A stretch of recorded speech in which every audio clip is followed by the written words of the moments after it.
After a 9-game roadie, guess who's back home at the friendly confines? Cubs kick off a 4-game series against the Phillies in a game you can see right here on CSN. Brett Anderson gets the start for the Northsiders. Vince Velasquez goes for Philadelphia. Len and JD have the call just after top of the hour.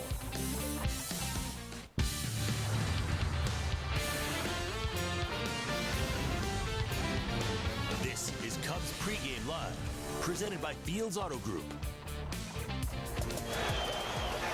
2 outs and a drive to right. It's deep and we're tied. Oh, baby! 3-run homer. Zobrist, deep right. Ozuna makes the catch. No, he didn't. Ball rolling on the warning track. Schwarber scores. Bryant is in. Rizzo safe. Off the end of the bat, that's going to drop. Jay around third. He will score. Back to the mound. Kimbrel's got it, and that'll be that. Really fun weekend series between the Cubs and the Red Sox, with the Red Sox taking 2 out of 3. Hello, welcome to Cubs pregame live, presented by the Fields Auto Group, along with my partner David DeJesus. I'm David Kaplan. All right, road trip didn't end the way everybody had hoped, but fans should be happy. Cubbies are back home. Record of 5-4, and they battled a good Red Sox team in a hostile environment. Yeah, it was a successful road trip, and it was a tough environment. You know, there was fans on both sides. They were loud, and they were behind their teams. So it was a fun series to watch. And I'm sad that they lost 2 or 3, but each game was great. Yeah, a lot of fun to watch. You know, look at Saturday's game. Cubs come roaring back. They use the long ball. They beat the Red Sox. And then last night, a great hustle play from John Jay ties the game. And then the bullpen just did not have it after a great run. 6 or 7 days of really quality relief pitching. And yesterday, it just fell on Koji Uehara and on Pedro Strop and didn't go well. But, you know, Jason Hayward continues to improve on last year's tough year. He's hit the ball very, very well. All season long, he's been a catalyst for this team. He's squaring the ball up, and he's just confident at the plate, and that's why he's has success right now. The confidence is showing him that he can do it, and it's exciting to watch him play the game right now. All right, let's go through the month of April. As you saw Wilson Contreras, his first career grand slam, as he smokes one against Cincinnati on the road. As you look at April, 13-11, not the greatest record, but a good record. Batting average of 255, home runs 28, runs 122, and OBP okay at 339. And then the ERA, a little higher than we saw a year ago. Starting pitching is probably the one concern that didn't have the best month. Yeah, the starting pitchers have a 9.75 ERA in the first inning, and the rest of the game it's in the 3s. So if we can get past that first inning, we'll be fine. It's just getting past that first inning has been tough for us so far. All right, it's not the red-hot start the Cubs fans had hoped for. A year ago, they go 25-6. But if you had to give a letter grade to your old team, what would you say the Chicago Cubs letter grade is? A C right now. They're in first place, but they're not hitting on all their cylinders right now. And, you know, they're where they want to be, but we can see that they're not at their potential right now. Yeah, no question. They've got to get better pitching. They need more timely hitting. 13-11. You know, they're fortunate that somebody in the division didn't jump out to a really hot start. And you go, whoa, where did that come from? So they're okay where they're at. It's time to go on a run. Right now's the time. The Phillies are coming into town. You got the Yankees coming in. This will be a great little stretch right here to start pulling away from the pack. All right, we'll see how it goes. With more, let's bring in Kelly Kroll. She's at Wrigley Field with our Miller Lite game report. Casey? Thanks a lot, guys. Well, if you take on the theory that April is just an extension of spring training, a second month, it's officially closed, and the Cubs, as you mentioned, finished 13-11, which a lot of the players will tell you. You can't be too critical if you have a winning month and you're still sitting atop your division. Granted, they'd like to be doing a lot of things better, be more consistent in a number of areas, but in this opening month, they're pretty happy with their results. can't expect the best of the best or the worst of the worst. You just expect us to go out there and try and make our adjustments. Teams had a long time to prepare for us this year, being the last team on the field, and there's something to be said about that. So there's no hangover. There's no hangover for me is what you had too much fun or you enjoyed something too much. I don't think we did any of that.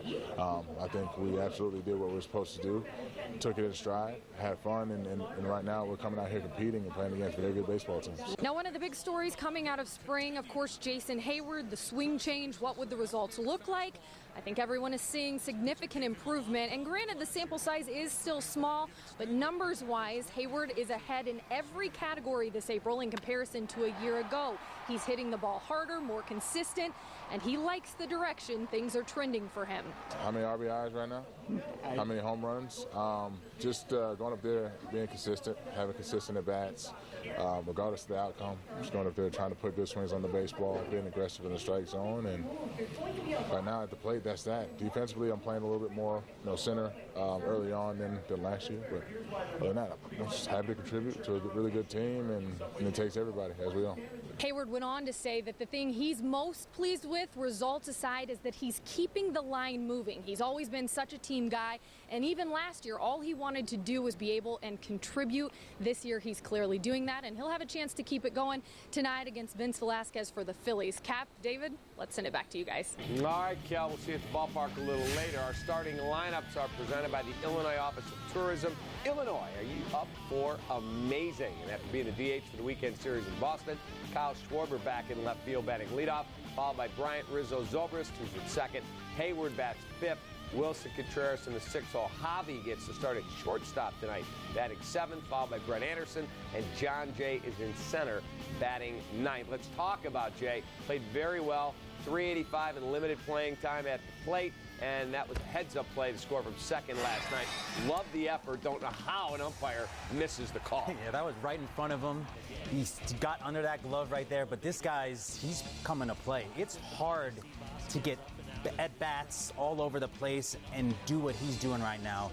He has a short swing. There's not much to his swing, and that's what gives him success. And he's just a quality player, and Joe Maddon loves having him on this team. All right, let me put you back in the uniform. How difficult is it to go, all right, I don't know if I'm in the lineup today, and then you pull up and you're in. And then Joe says, hey, you're going to play on Thursday.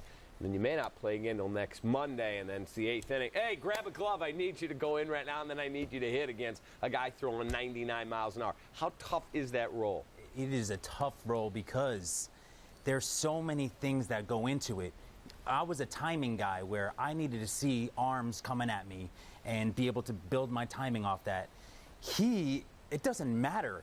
This guy could be closers throwing 97. He is just having good at-bats, fouling off good pitches, and be able to, once they make a mistake, be able to be on top of it and get a hit. And he's elite defensively. He's right. He is the guy that Joe Maddon wants to have on this team. Yeah, you look at it and you go, no, I see why Theo and Jed wanted to sign this guy. The hustle play at home on Sunday night to tie the ball game at 2. Cubs went on to lose the game, but it was outstanding effort, and it's a respect 90 type mentality. Yep. Javier Baez back in the lineup after having Sunday off. Baez has gotten off to a slow start, batting just .203 with 21 strikeouts in 59 at-bats.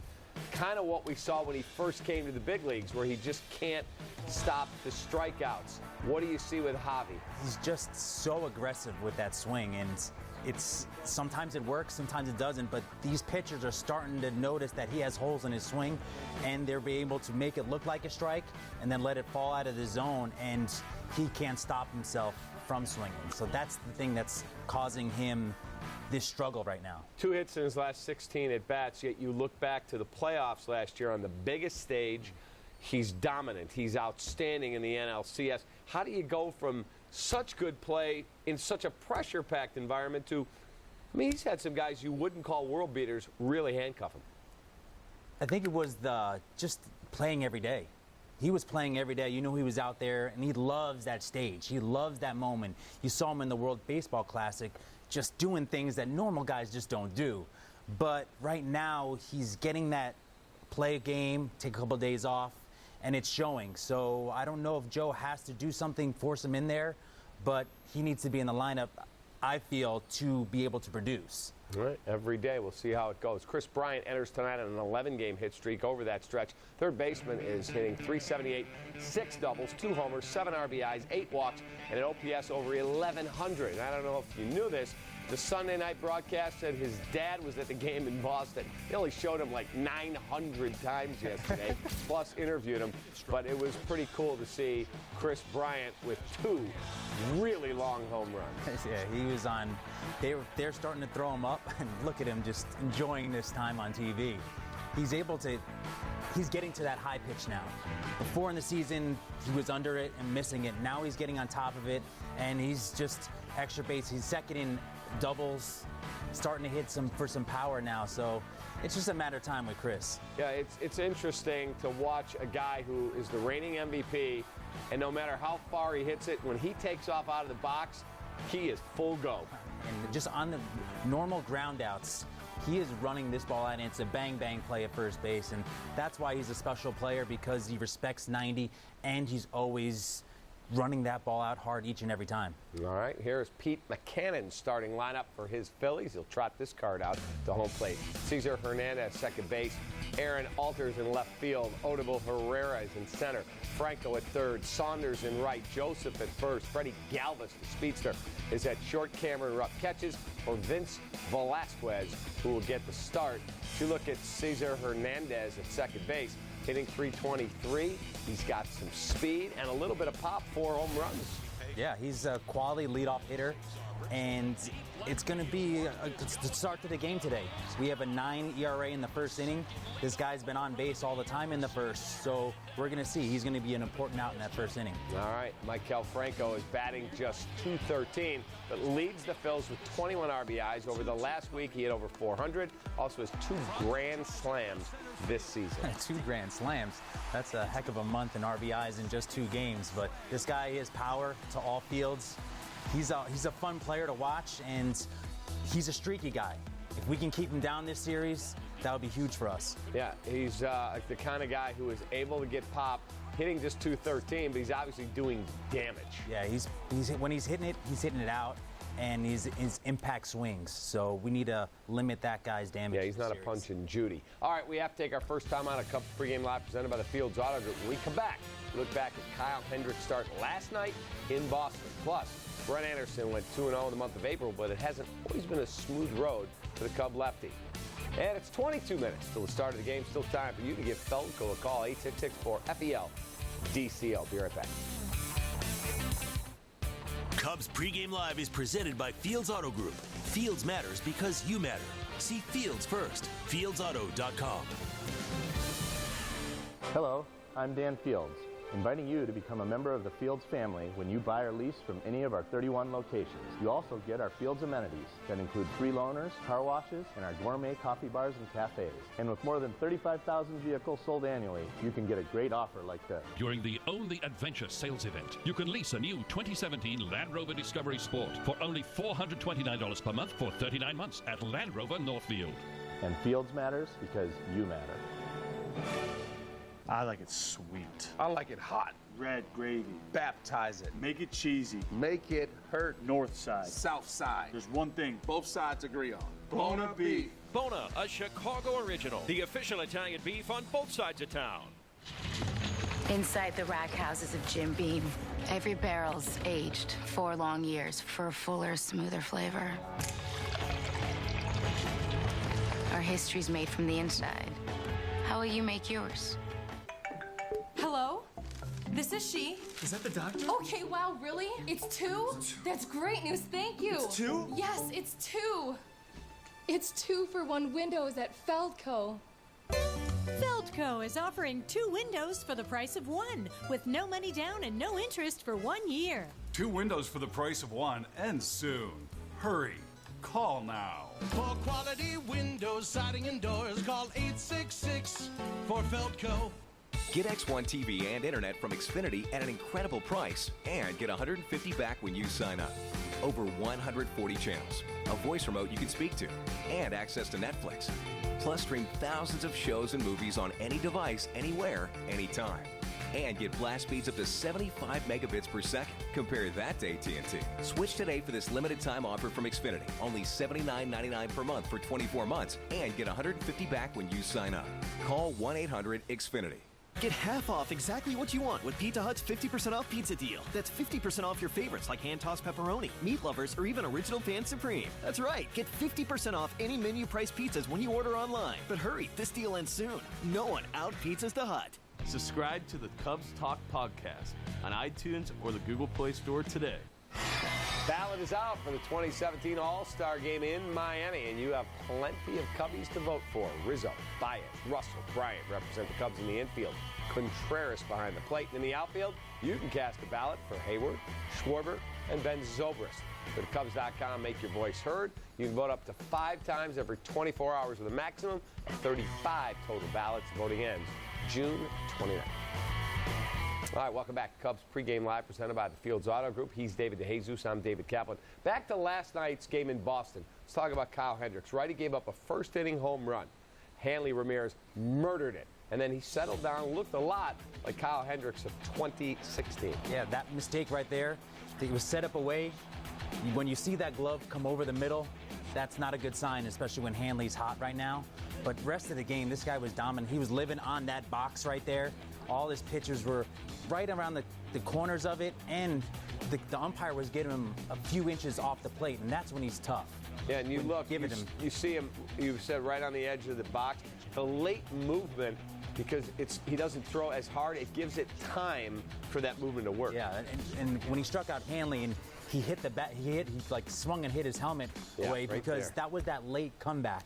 It was off, and at the last second, it just nipped the corner of the plate, and that's when you know he's going good, when he's just hitting those corners. Is it because, and we saw this last year, when he would have an extra day of rest or at a start of a ball game, maybe 2 extra miles an hour, 1 extra mile an hour, where he doesn't give it enough time and he overthrows it, and it either sits up, it runs back in, and boom, it gets hit. That's a great point, because that's it. He overthrows, and you can see sometimes he'll spike a ball or one will just go out that way. He's trying to do too much. If he just lets and hits that arm angle, that ball just right on in there. Yep. All right, time for our bona fide starting pitchers for tonight's game from our friends at Bona Beach. Brett Anderson for the Cubs taking on Vince Velasquez. The Anderson tonight's game with a record of 1-2 and an ERA of 6.33. Anderson 2-0 so far, but has not been sharp. Walks have been an issue with him. Last time out against Pirates, he walked 6 in 6 innings of work, has 11 walks total in 20 1/3 innings this season. Let's talk about this pitching matchup. Let's start with our guy, Brett Anderson. He's coming off a quality start versus the Pirates, where he got 12 ground ball outs. That means his sinker's sinking, and that's a good thing. But the strikeout, the walks, it always comes down to the walks with him. He's getting guys on base, and then he's not able to make that big pitch. So now it's just keep it down. This is the team that he can, I think, exploit, because they're young hitters. These guys want to do some damage with it. So now it's sinker, curveball, changeup would be a great combination for him today. Yeah, just get ahead of hitters. Velasquez's ERA is high, 6.33, but he's gotten better last 2 outings. He gave up 3 runs in 6 innings, getting a no decision against the Mets, and then last time went 6 1/3, 3 runs, getting a win against the Miami Marlins. This guy has pretty good stuff, and he was a key acquisition for them. Yeah, he's a power arm, a potential, ace for the Phillies right here, but he's a guy that's, like you said, he's going to walk guys, and we just have to be, the hitters have to be patient for that fastball, because he's coming with that fastball. Patient over the middle, and don't leave their plans. Be ready to attack that fastball, but know that he's wild. So let's just be aggressive over the middle of the plate. Right. Stay wedded to your pregame plan. Yes. I see that pitch, I'm going to go. No. Stay in your moment, where you're at. Where you're at. All right, we'll see. Let's switch to the Cubs bullpen. Koji Uehara has been really good this year, just not when pitching in back-to-back games. Yesterday, just the second time he threw in 2 straight games, they gave up 3 straight hits. Previous time, his second outing, gave up 3 runs, 2 of them earned, and took the loss. And last night just wasn't great. Yeah, that play right there was key. He didn't get over in time. He thought Rizzo was going to go and tag the bag, just a step behind, and that gave him that little momentum. And in the 8th inning, that crowd, they feed off that crowd as well. They got a couple big hits there, and it's just tough. It's tough that the second time this season, after a game, he couldn't do the job. Right. So, does Joe look and go, look, man, I'm going to need you to be able to go back to back. You're a key guy for us, or do you wait and give him some more time to settle into the season, into Chicago, get his arm strength? How do you handle that? That's a tough situation because you want him out there. You want him. Because he's a dominant pitcher. He has that little rise ball that guys just seem to miss. Did you face him? I faced him a couple times, and it's 87 miles an hour, straight fastball, and you're swinging under it all the time. And you're like, wait, I saw that really good. But it's just that deception, that quick arm that he has, and he has a little rise to it. So he's a guy that I think right now you just give him a little time, work him into that, because in September and October, those are the times you want him to be on. And you're going to need him to. Yeah. All right, we won't see him tonight, obviously. On the plus side in the pen, Wade Davis, Carl Edwards Jr. have yet to give up an earned run through the first month. They're the first Cub relief duo to go through April without giving up a run, throwing at least 10 innings. Those are big-time numbers. Even when Wade hasn't looked like he's been as sharp, guys aren't hitting him. No, the other day he was throwing 97, his fastball. So his fastball's back, and that dirty slider, cutter, whatever that is, he's on top of his game. And Carl Edwards, he can put the ball where he wants to with fastball, slider, cutter pitches right there. And these guys are dominant right now, and you just want to keep feeding them in those 8th, 9th innings and let them keep having that confidence every time on the mound. Yeah, you look at that Cubs bullpen ERA, just 2.87. They've been very, very good, especially those two guys. We're going to take another time out of Cubs Pregame Live, presented by the Fields Auto Group. Before we turn things over to Len and JD to get David's key to the ballgame, we'll each pick our key performer as the Northsiders return to Wrigley to kick off a 7-game homestand.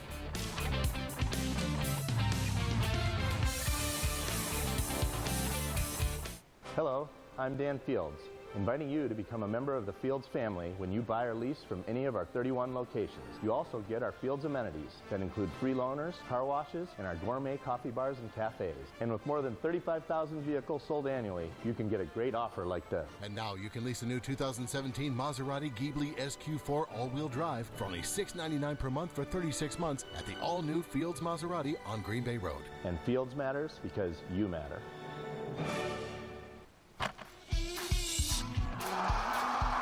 Being a fan is hard. We make it easier at SportsGrade.com with officially licensed MLB gear and VIP golden ticket experiences delivered right to your door. Join the club at SportsGrade.com today. I like it sweet. I like it hot. Red gravy. Baptize it. Make it cheesy. Make it hurt. North side. South side. There's one thing both sides agree on. Bona beef. Bona, a Chicago original. The official Italian beef on both sides of town. This is the original light beer. Brewed with the belief that a beer could be light and not compromise on taste. To be enjoyed from first game to last call. Miller Lite. Hold true. Spring is on, and it's time to get growing. As America's #1 professional lawn care company, True Green can tailor a plan that turns your ordinary lawn into an extraordinary one. So start your True Green lawn plan today for only $29.95. Start your summer with huge savings at American Sale. Right now, save up to 50% on pools and patio sets and more. And pay no interest for 5 years or get an additional 10% off. Pool packages starting at only $47 a month. Buy now and swim this summer. American Sale has the area's largest selection of patio furniture in stock. Get this 4-piece patio set for only $5.99. Start your summer now. American Sale has 9 Chicagoland locations. American Sale. Bring the fun home. Who gives you the best in-home Wi-Fi experience? Let's find out. Welcome home. Who's your internet service provider? I have AT&T. Does the Wi-Fi keep up throughout the house? Not very well. Not very well. Did you know that Xfinity has the best in-home Wi-Fi experience? She's been telling me that. Let's pretend this is your house. How's the quality up there? I give it a 10. Let's add 5 devices to the mix. How's yours doing? Man, I'm loving this. We gotta get with Xfinity. Learn more about the best in-home Wi-Fi experience or get started for $19.99 a month for 12 months. Click, call, or visit an Xfinity store today. Since 2007, Phillies are 18-14 in their 32 games played at Wrigley Field, though the Cubs have won their last 3 against the Phils played at the Confines. Phillies and Cubs coming up top of the hour here on CSN Plus. All right, welcome back. Cubs pregame live presented by the Fields Auto Group. Alongside David DeJesus, I'm David Kaplan. Let's look at a couple other stories from around baseball. First, how about our guy Anthony Rendon and the game he had on Sunday? Check this out, 6 for 6, 3 home runs, 10 RBIs. I was going to ask you what it's like to get in a zone like that, but I don't think you ever have. No, there's only a few people. I think he's one of the only people that ever have a day like that. That one's off I think, a player right there, a position player. So, man, he had no homers going into the game. That's 3. It looks good after the first month. And they had like 3 or 4 RBIs. Now he has 13, 14. All his stats now blew up. Now it's like, oh yeah, now I feel comfortable. I was having a down month. Now it's 280. Unbelievable. He's fine. Ridiculous. Yes, he slept good last night. Very good after a great meal. Mets placed Noah Syndergaard on the DL with a lat tear. Not sure how long he's going to be sidelined. He refused an MRI last week. He then started. Then they said, look, we're going to send you for an MRI. I don't need one. Then yesterday, he gets hurt right there. Partial tear of the right lat. That's a big deal. MRI today, and he's out indefinitely. That's a huge loss. That's a number 1 type guy, and that lat is a big decelerator. He's throwing 98 miles an hour. That lat has to do a lot of work, so that's going to be time. That's going to be a couple months to really make sure. Yeah, easy to really make sure that that's Jake healthy. Peavy tore the lat off his rib cage and had major surgery. Was able to come back, but was never really the same guy. Yeah. We hope not for him. All right, time for our Fields Auto Group keys to tonight's ball game. All right, first one is Hail Caesar. Look, Cesar Hernandez is a killer at the top of the line. When he gets on, they go. Yeah, he's leading the MLB in runs from the leadoff spot. He's a catalyst for this team right now, so that first inning is going to be important. Let's get through that first inning and then just ride it on out from there. All right, second one, get out of the box quick. All right, so right now, if we get the lead against these guys, they're 1-9 after the 7th inning, so they don't come back into games like we do. So it's just getting ahead and then just putting the hammer down. That's how the team's gonna do it today. All right, we're gonna find out if the Cubs can get their offense rolling quick. Key performers. I won the last time, 5-2. You lead. Okay. I'm gonna go with Schwarber. I'm gonna go John Jay. He's hot right now. All right, we'll see what happens. Thank you for watching Cubs Pregame Live presented by the Fields Auto Group. We'll be live from Wrigley after the ball game. You have a great night. The Cubs and the Phillies coming up.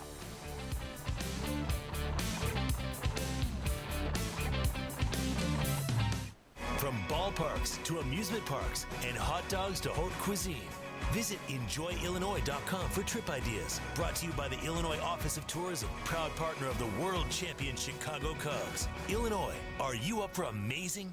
I like it sweet. I like it hot. Red gravy. Baptize it. Make it cheesy. Make it hurt. North side. South side. There's one thing both sides agree on. Bona beef. Bona, a Chicago original. The official Italian beef on both sides of town. Baseball is back in Chicago, and Wrigleyville Sports has everything you need to cheer on the reigning World Series champs. Browse our massive selection of brand new hats, t-shirts, and souvenirs. Rock the same jersey as your favorite player, or let us customize one for you. And there's still time to get your hands on World Series champions gear. Whether you're on your way to the bleachers or cheering from home, Wrigleyville Sports is your one-stop shop for everything Cubs. Come see us at 959 West Addison, across the street from Wrigley Field, open 7 days a week, and 24/7 on WrigleyvilleSports.com.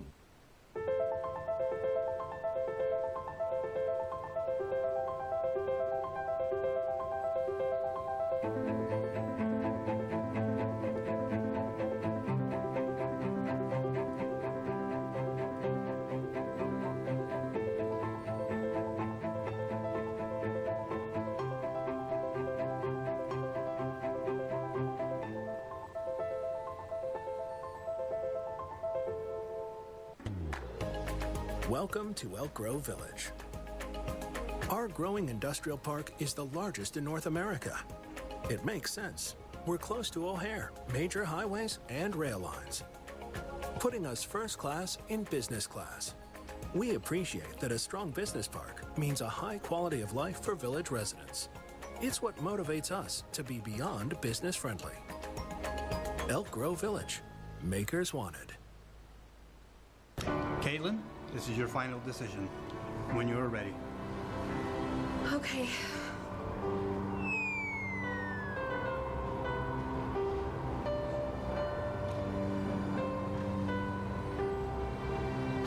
Finding your perfect match is easy at Continental Motors, with over 2,500 vehicles in stock every day. Find your perfect match at ContinentalMotors.com. Experience the Continental difference. ContinentalMotors.com.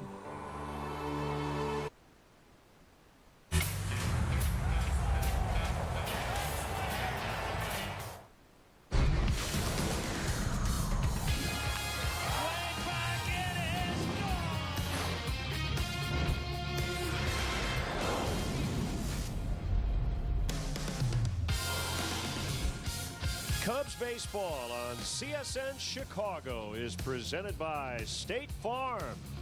Cubs are back home after a 5-4 road trip. Rainy night at Wrigley tonight, but we'll have the Phillies and the Cubs to open up a 7-game homestand. Happy May 1st, along with Jim DeShays. I'm Len Casper. Phillies for 4, Yankees for 3. We're already a month into the season. Hard to believe. It goes fast, doesn't it? Different feel to the start of this season than last, when the Cubs were so dominant coming out of the gate. They're a first-place club as April comes to an end, scoring better than 5 runs per game. So the offense has been solid, a little spotty at times, but hard to quibble with better than 5 runs per game. Bullpen ERA best in the National League. Really, the big difference last year in this is the starting pitching just hasn't really found its form yet.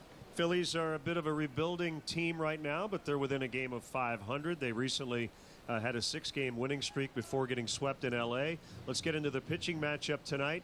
Left-hander Brett Anderson, who flew home early to make this start tonight against right-hander Vince Velasquez. Yeah, Velasquez, a hard-throwing right-hander, winning pitcher last time out. His season got out to a very slow start, but his last 2 have been good. Brett Anderson, he's been walking that high wire so far this year. Pitched around 6 walks, but allowed 3 runs, just 1 earned, and picking up a win at Pittsburgh on Monday. Cubs try to get to 500 here at Wrigley Field after a 4-5 first homestand, but they went 5-4 on the trip. We'll have Cubs baseball coming up on CSN.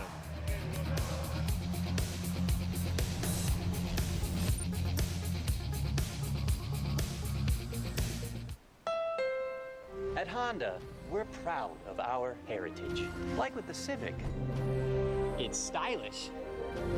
And fast, with great performance and handling. All things we learned building engines like this. So hurry in to the Honda Dream Garage sales event. These deals end soon, so visit your local Honda dealer today.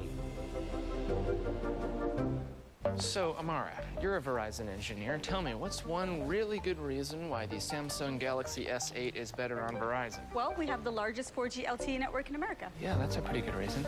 And the most reliable. And with unlimited, you get full HD video. Oh, wow. Yeah, that's 2, maybe even 3 reasons right there. It's exactly 3.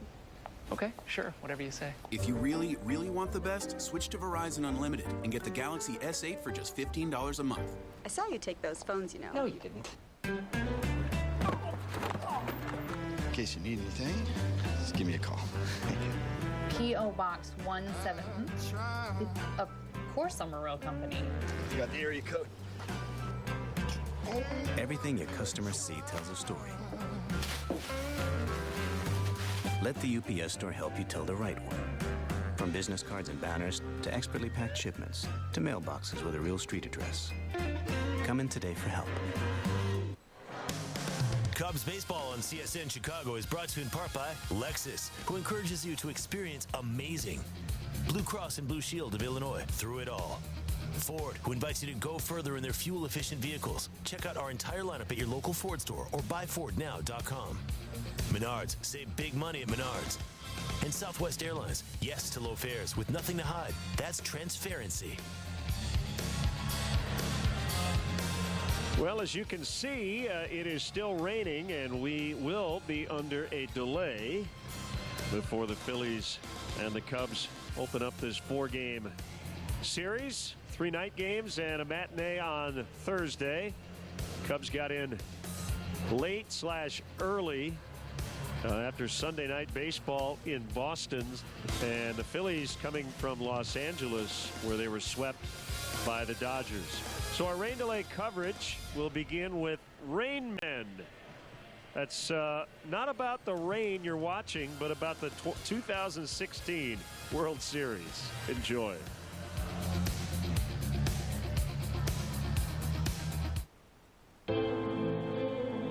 For over a century, countless generations of Cub fans held out hope that each year would be the year. Players spent entire careers chasing an elusive title, only to stumble in achieving an unattainable goal.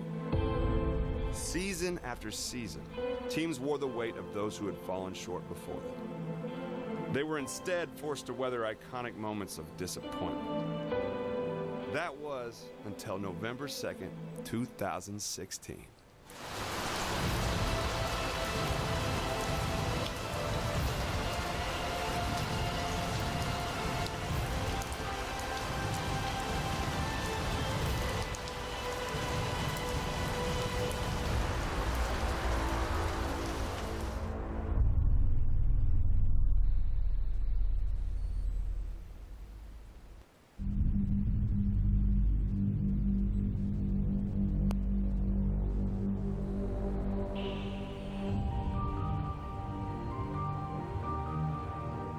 I woke up feeling the weight of that game, knowing at the end of the day I'd be really, really happy or really, really not. Just close your eyes and you just start thinking of the parade. You start thinking of what if you mess up. You start thinking of what if you're the reason. You start thinking of the good things. Okay, you hit the game-winning home run, the game-winning hit. So you got all of these thoughts, and you close your eyes, and they just start coming, boom, boom, boom, and it's like, whoa, okay. There was butterflies. I mean, I think there has to be, right? You're either going to be world champion, or you're going to think about how you let it get away for a long time. I just remember not getting much sleep that night because you get so anxious in bed that you wake up and you're like, think it's time to go. It's only 3 o'clock in the morning. Like, come on. While the Cubs' title drought was well documented, the Indians were trying to end their own championship misery. The 68-year dry spell in Cleveland was second only to the Cubs' 108-year gap. 176 years of combined baseball futility and frustration packed into one final night. It's almost impossible to really wrap your mind around, that the entire season and they're a big part of everyone's collective future will be determined just by a couple bounces here and there, or one game over the course of several hours. The anticipation is like, can we just play this earlier than we have to? You just want to get there and get to your work and get prepared, and you know what you're up against. I walked into the locker room, I'll never forget, and like 3 or 4 people were like, hey man, how you doing? You good? Like, yeah, I'm fine. What do you mean? Like, oh, this is your last game. I'm like, I don't care about that. Like, let's just win. I'll reflect on my career and all that bull crap. When I'm done, like, let's win. Like, I could care less about me right now. Let's win the World Series. It was a little bit atypical. I think you always have a little bit of, I don't know if it's anxiety, you're ready to get out there and be in where you're comfortable, being on the mound, So I think it's the buildup that gets you sometimes.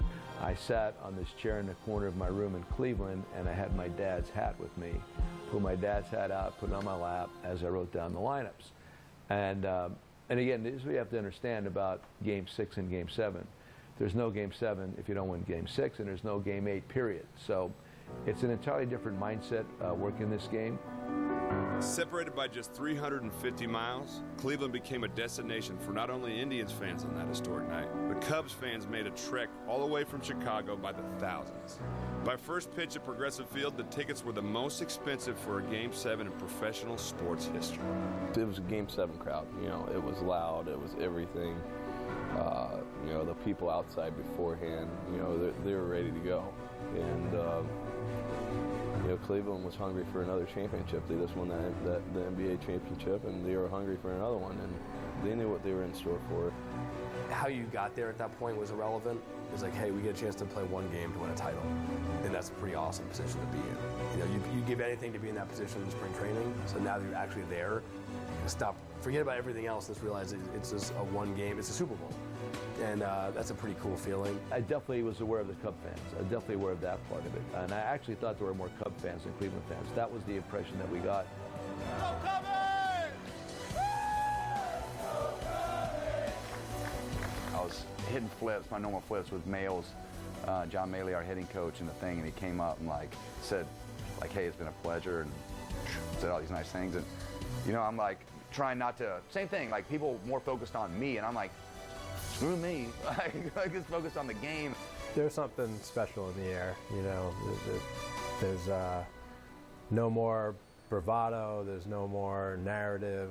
It's just we're here to play a game and determine a big chunk of everyone's future, and that hangs heavy in the air, especially before the game.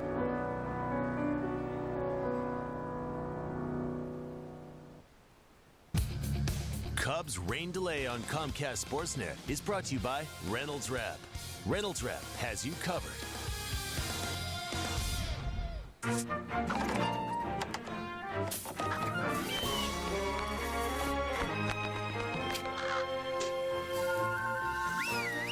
Make meal magic from start to finish with the one and only Reynolds Wrap.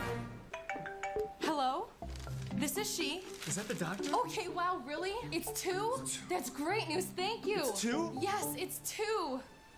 It's 2 for 1 windows at Feldco. Feldco is offering 2 windows for the price of 1, with no money down and no interest for 1 year. 2 windows for the price of 1 ends soon. Hurry. Call now. For quality windows, siding, and doors, call 866 for Feldco. You totaled your brand new car. Nobody's hurt, but there will still be pain. It comes when your insurance company says they'll only pay 3/4 of what it takes to replace it. What are you supposed to do? Drive 3/4 of a car? Now, if you had Liberty Mutual new car replacement, you'd get your whole car back. I guess they don't want you driving around on 3 wheels. Smart. With Liberty Mutual new car replacement, we'll replace the full value of your car. Liberty stands with you. Liberty Mutual Insurance. Can't get a signal? So annoying, right? Yeah, and I'm late for a job interview. Hey man, can you just nix it for like 2 seconds? Thank you. You need Verizon. They have the largest, most reliable 4G LTE network in America. It's made to work in places like this. With Verizon Unlimited, we could video chat the interview in HD right here. Okay. Hey man, I'll cue you. When it really, really matters, you need the best network and the best unlimited. Just $45 per line for 4 lines. I am a people person. Like, you dream about this. Game 7, we're in the World Series, playing the Indians, you know, and for the Cubs. A night after jumping on the Indians for 9 runs in Game 6, the Cubs wasted no time getting started in Game 7. 4 pitches into Corey Kluber's 3rd start of the series, Dexter Fowler became the first player in World Series history to hit a leadoff homer in a Game 7. At the wall! And that ball is a home run! Home run, Dexter Fowler!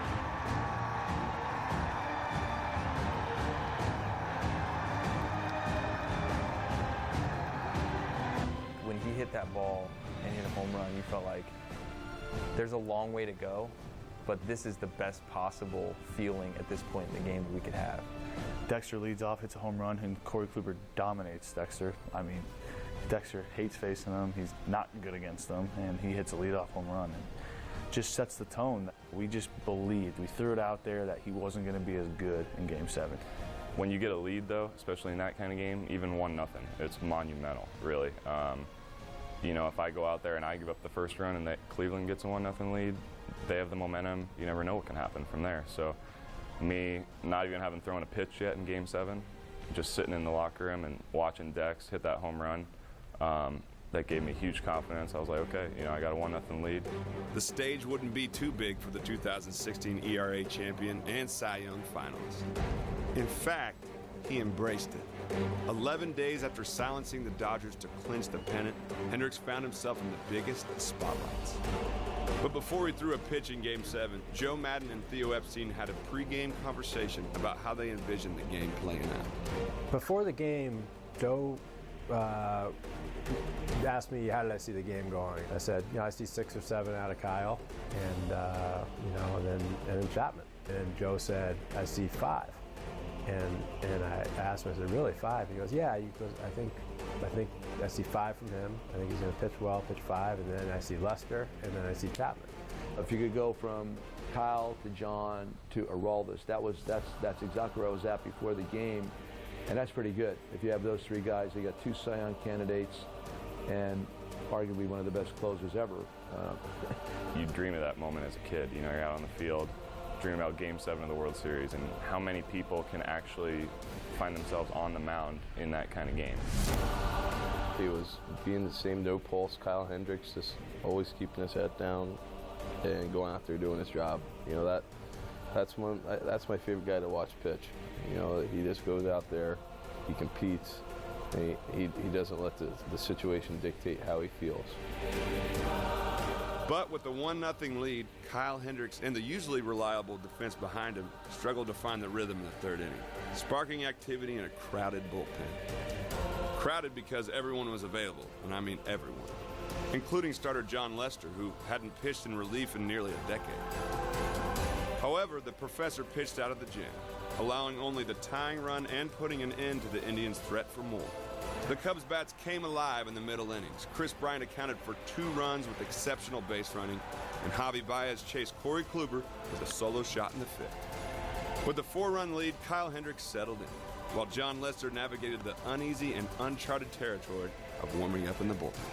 I really didn't get nervous until I got into the bullpen, because once you get in, you do the whole routine of, you know, handshakes, fist pumps, whatever it is with all the guys, and you kind of sit down.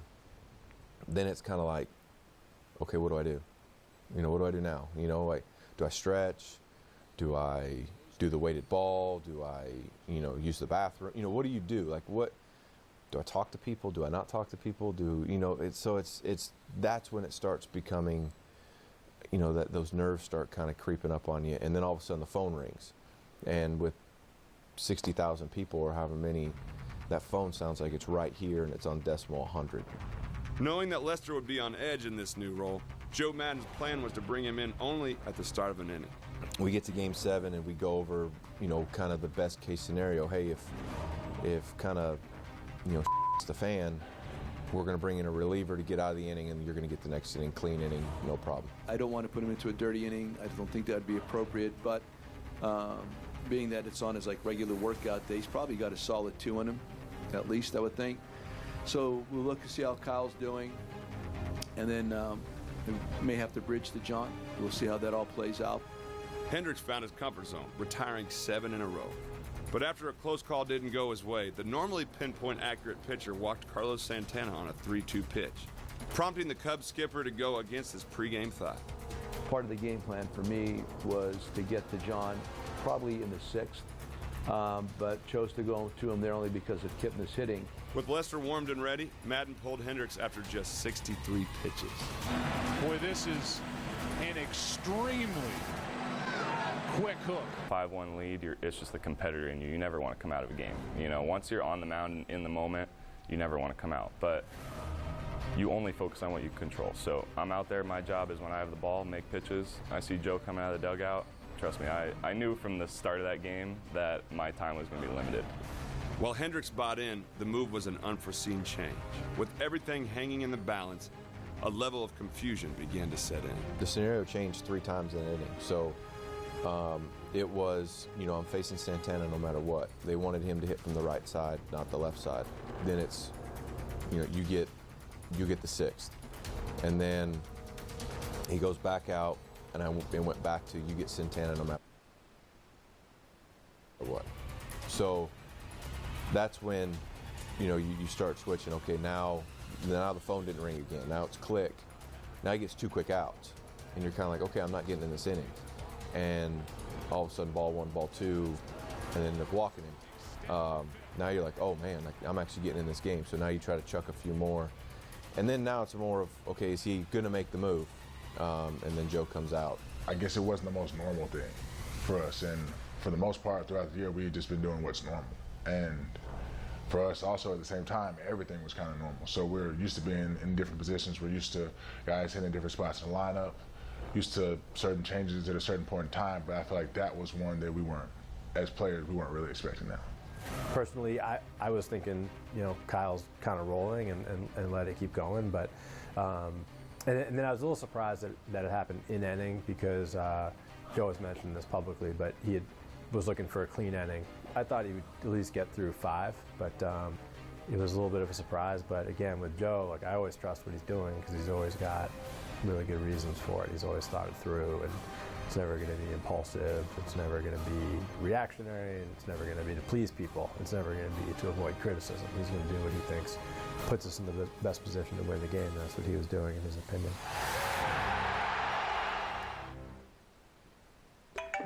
Hello? This is she. Is that the doctor? Okay, wow, really? It's two? That's great news, thank you. It's two? Yes, it's two. It's 2-for-1 windows at Feldco. Feldco is offering 2 windows for the price of 1, with no money down and no interest for 1 year. 2 windows for the price of 1 ends soon. Hurry. Call now. For quality windows, siding, and doors, call 866 for Feldco. You totaled your brand new car. Nobody's hurt, but there will still be pain.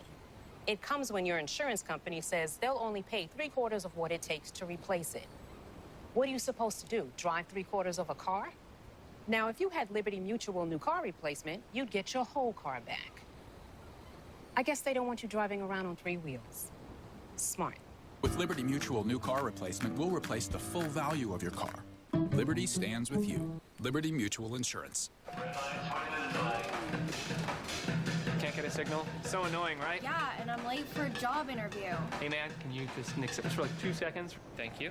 You need Verizon. They have the largest, most reliable 4G LTE network in America. It's made to work in places like this. With Verizon Unlimited, we could video chat the interview in HD right here. Okay. Hey man, I'll cue you. When it really, really matters, you need the best network and the best unlimited. Just $45 per line for 4 lines. I am a people person. Chicago area native Jason Kipnis was Cleveland's hottest hitter entering Game 7. But Joe Madden liked this particular matchup. Kipnis was 0 for 6 against Leicester in the series coming into the game. And although it looked good on paper, what happened next was reminiscent of Cubs' past. This will be second guessed. Lester deals. And this is Ross. That's to Hurry. Wild throw. And it will go into the seats. Dang. The numbers against Lester. Lindor is in. It hits Ross. A run scores. Here comes Kipnis. He's safe. It's 5-3. That was the frustrating part for me, is we had taken them out, and we had allowed them back in. When I came in and that ball, I threw that ball in the crapper, right? And went and that one ball kicked off my mask. I tripped over my own feet and 2 runs scored. I'm thinking to myself, I'm like, you kidding me? Like I've been in this game 5 minutes. I just let 2 runs in. That's a little bit of a "you gotta be kidding me" moment, with maybe an extra word thrown in there that I can't say on TV, because you just don't see that. I mean, you don't usually see the catcher, stunned, balls don't kick up that high and get him in the mask. Just one of those deals, man. It's like it's one of those hard baseball things to understand, because you have the right thought process, and Rossi's in the right position, and you do everything right, and it goes wrong. A game that appeared to be in control had taken a sudden turn. One of the points I tried to impart upon our guys before we began was that something bad's going to happen. Now, to me, that was the category of something bad. John Lester signed with the Cubs to get the team through moments like this, especially in a Game 7 of the World Series. Despite never lacking confidence, this was a staggering moment. You see this stuff like once in a lifetime, and it happened to us right here. And those are 2 cheap and those are 2 cheap runs. Really, things that are, you can never anticipate happening, but they did. However, when you get to that moment of the year, something bad's going to happen. And how do you react to something bad happening? John Lester just settled in and pitched great after that. You're trying to keep momentum out of their side, and I was just super down on myself for a minute. Lester found comfort from the catcher that caught him more than anyone in his career. That's where Rossi's so good is he comes out there and he's like, "You all right?" I'm like, "Yeah, I'm all right." And he's like, "Well, your stuff's good. Your stuff's good. Like, just trust your stuff. It's good right now. It's coming out good. Your fastball's good. You got good command. Let's go." It's like, okay. And so and it's not a matter of him lying to you, because it's not a lie, but it's one of those deals. It's just you're doubting yourself just that little bit, where, like, man, do I really is my stuff okay? Because I don't feel great. And If it's not great, then I got to go off some other, I got to start doing some other things. And that's just where that reassurance is helpful. It's just like, okay, my fastball is good. A strikeout ends the inning. He went out there, he's like, man, forget that. Like, I'm going to go out here and pitch my game. And he starts dominating. Being classic left-handed John Lester, just going out there, shoving it right up him. It was great. This is a guy who's not used to being in this situation, is very regimented, and wanted the ball, almost demanded the ball to help the team. In a lot of ways, Joe was right. Maybe we don't win Game 7 in the World Series without John Lester and his performance. After the chaotic entrance in the 5th, David Ross entered the batter's box in the 6th, squaring off against Andrew Miller, the game's premier reliever in what would be his final at-bat. I remember getting on deck and just going, okay, like, let go of the 2 runs, like just trying to mentally let go of that, just so anxious. And I'm 0-2, like, my goodness, like this is not going well. And then I just choked up my 2-strike approach, and he threw me a fastball up and away for a ball. And I'm like, I saw that. I remember going, okay, I saw that. And he threw it right down and where I hit it, and I was choked up, and I got good. I knew I hit it good. This flies one into center, sends Davis back at the wall, and it's gone! The 39-year-old in his final game, David Ross, has made it 6-3.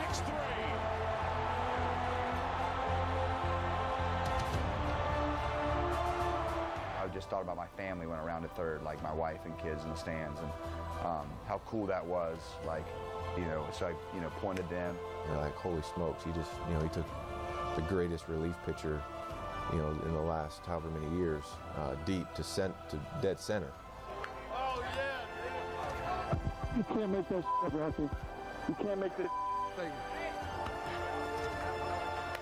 You can't make this up. Did you feel that? Baby. You can't make this up. We're on Rocky 5 right now. Wait. And I get the dugout, and everybody's like, bro, you just went deep in Game 7. I was like, shut up, we got more outs to get, like, forget about me again, What a way to go out. Winning the World Series, hitting a home run on your last at bat. It's just, he's living life right now. We, the entertainment-loving people, want all our rooms to be TV rooms. Because those are the best rooms. Because they have TVs in them. And when we're not in those rooms, we want our shows to go with us. Anywhere? You got that right, Kid Show Thing. Get a DirecTV all-included package for 4 rooms, only $25 a month. Price guaranteed for 2 years. Available for AT&T Unlimited Plus customers.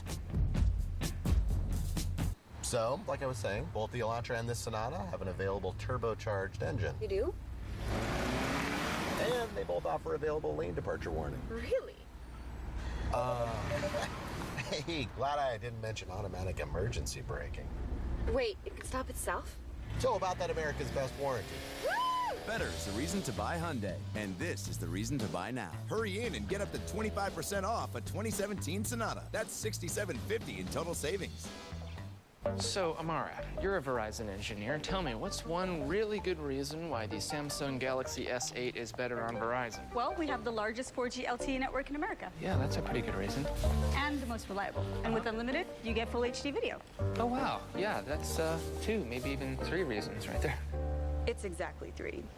Okay, sure, whatever you say. If you really, really want the best, switch to Verizon Unlimited and get the Galaxy S8 for just $15 a month. I saw you take those phones, No, you didn't. Hi, I'm Alec Baldwin, and this is neurosurgeon Dr. Julian Bales, the chairman of Pop Warner's Medical Advisory Committee and the former NFL team physician that I played in the movie Concussion. And I never looked better. And this is my old friend Steve, who used to throw the ball so hard I couldn't even catch it. Hey, Alec, split right, Z67 Omaha. See, what did I tell you? You know, Julian, back when we played, they said if you took a big hit, you got your bell rung, and you were told to just shake it off and get back in the game.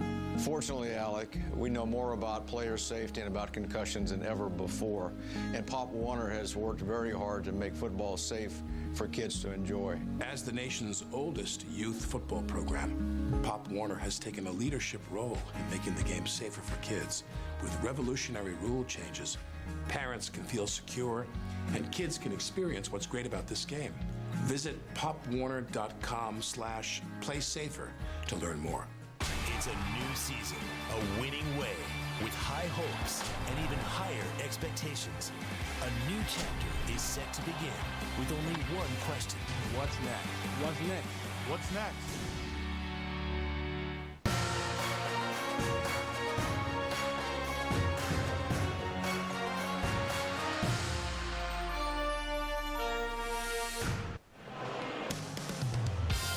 Back here at Wrigley Field as the light rain has continued. We do expect to get this ball game started. Field, so it's a cool night, but in terms of the wind direction, it feels like mid-June. We'll have the Phillies and Cubs at some point. Rain delay programming continues with Rainmen.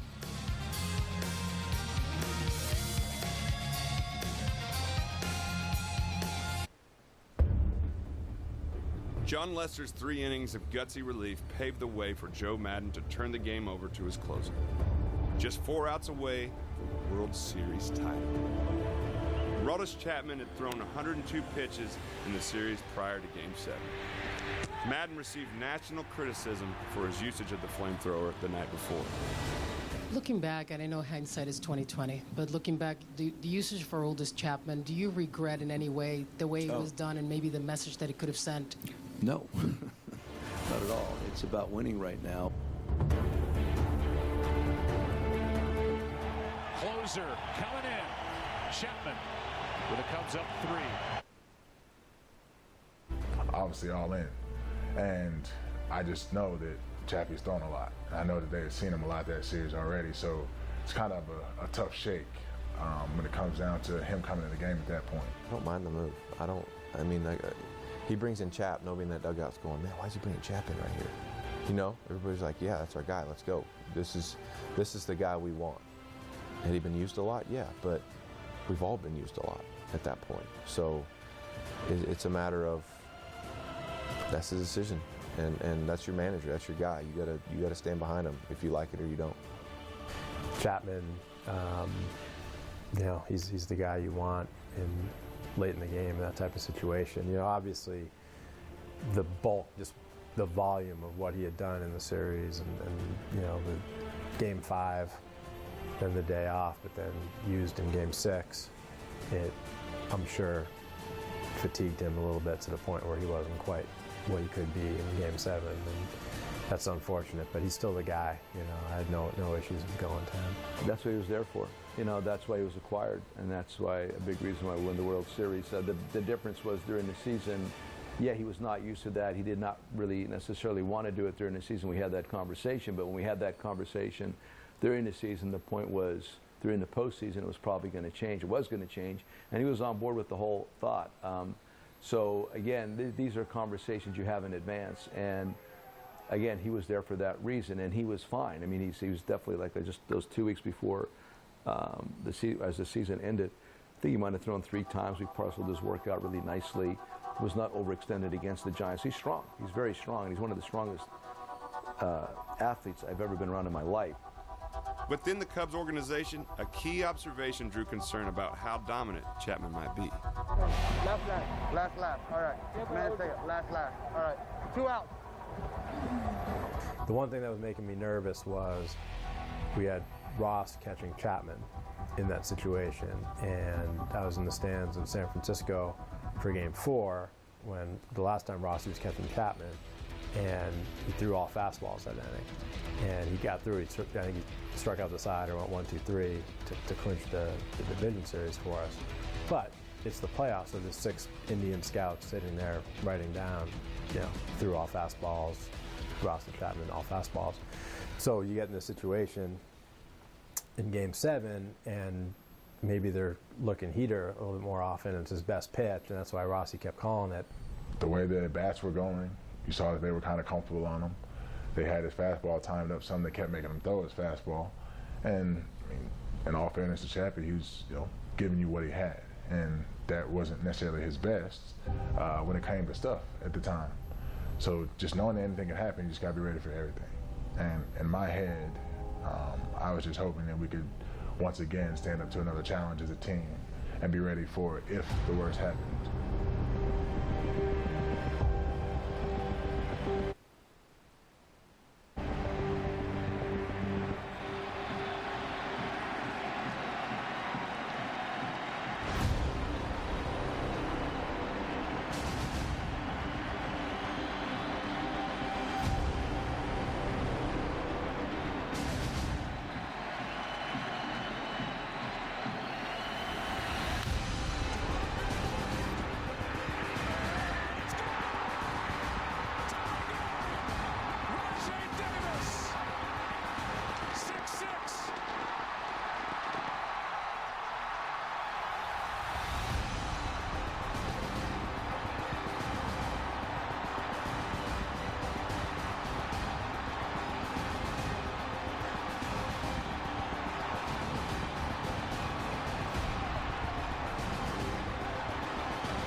You've got to be kidding me. How did this happen? How did we lose our lead, first of all? But in this moment, at this point in the season, this point in the game, at this point in the Cubs' history, like at that moment, everybody in the stadium, everybody on the team is thinking, is this curse for real? Like, honestly, I was like, come on, like this can't happen, not right now. I almost had a heart attack, I think. Just a little bit of devastation, honestly. Yeah, when you have a lead, you're feeling pretty good, but when he hit that homer, I mean, it almost felt like we were down. The homer was never even in my psyche, and so when he hit it and it went out, I think I was just stunned because I had never considered that possibility, to be honest. You know, it wasn't something I ever considered. And so, honestly, I had to do like quick math. I'm like, oh my God, this game's tied. He hits that home run, just the whole body just completely numb. I think I played with the dirt a little bit, kicked the dirt, but completely numb. Are you kidding me? Like, how did this what? You just try to process it. All of our dogs just died in that dugout. We were down. We were given false confidence. I'd gone into the clubhouse and they had, you know, all the stuff put up, you know, all the curtains and whatever you want to call them, the plastic and the signs and, you know, World Series champions. And when I turned the corner already, I'd seen it and I'm like, man, this isn't right. That's why Johnny and I get along, because if I saw it, I would have been pissed off too, and I probably would have tore it down myself. Even if we're up 5-1, I'd have probably tore it down. Just get it up when you're supposed to get it up. You got plenty of time. We're gonna be out on the field for a little bit. If we take care of business, put it up when it's supposed to be up. But all fairness, it's been 100-some years, so they don't exactly know. And it kind of made me mad already. And I just sat down in my chair and untied my shoe, and I look up, and he hits a homer. And it's like, you know, same thing. It's like Rajai Davis just hit a homer. He throws the ball down and throws the ball down, and that's probably the only spot that he could have done that with. So that's just, again, that's like a ball hitting David in the mask. The ball's in a perfect spot for this guy to hit a home run with, and he does. I kept saying, dang it. Like I was sick to my stomach. You know, and we're so trained, especially as a veteran player, we're so trained to just go ahead and turn the page. And that was a moment that I couldn't. Like I needed, like we're just remember, I think we had a visit from Boz just to slow things down. And you know, every time, you know, I was able to stop and think for a minute, I was like depressed. We're saying, you know, you gotta be kidding me. Like, no. Startled and stunned, the Cubs were suddenly on their heels with the weight of 108 alive in Cleveland. I was pissed, and then I was, you know, I don't think I thought the curse was alive, but you know, you're aware of the narrative. You're like, shoot, you know, this fits the freaking narrative, and now it's on us to now we have to come back and show it's not true. But obviously it fits the narrative. It's, you know, an all-time boner moment, you know, in that situation with 4 outs to go, and putting it on a platter for them to tie the game up. In the unlikeliest of ways, Rajai Davis sent Cleveland into delirium and the rest of the baseball world into shock. Aroldis Chapman threw 137 pitches in the World Series. No relief pitcher has thrown more in the last 30 years. Rajai Davis saw 19 of those pitches, the most of any Cleveland Indians player during the Fall Classic.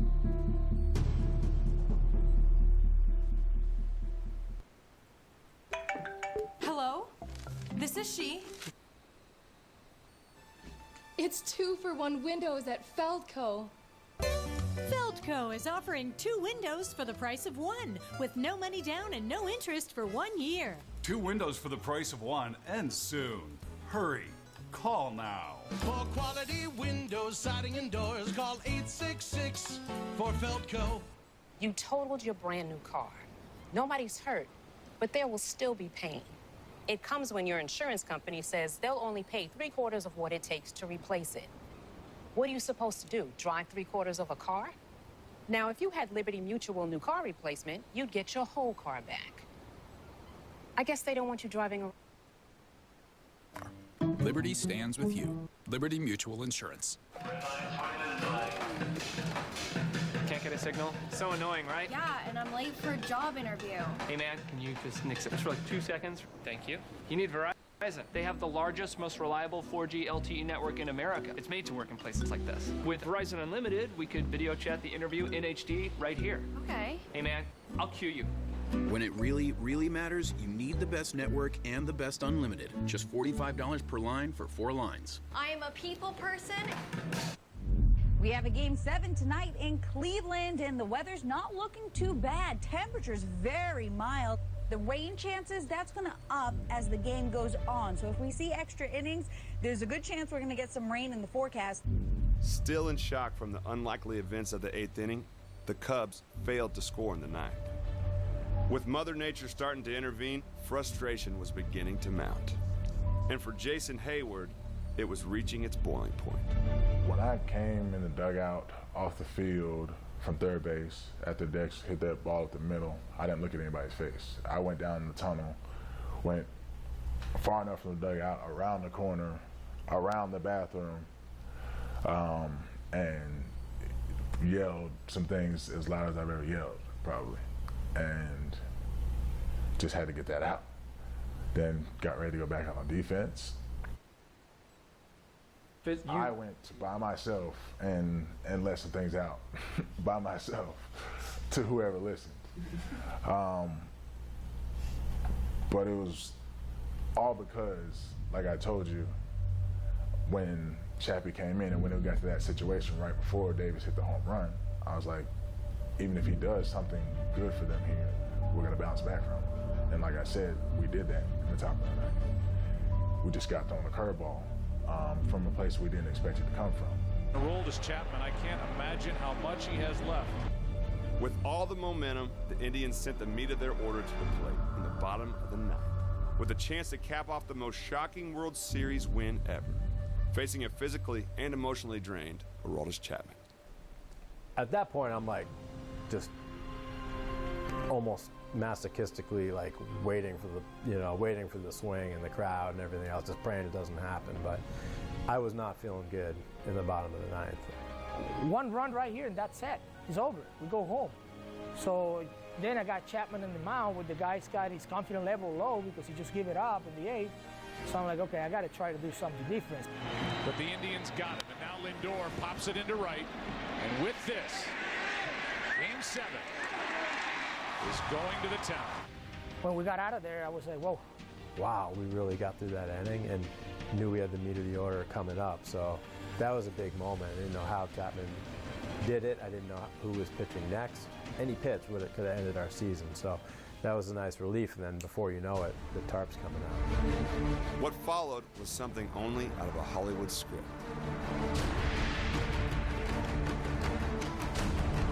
Umpires called for a tarp and started asking guys, hey, like, weight room real quick. It won't take long. Players only.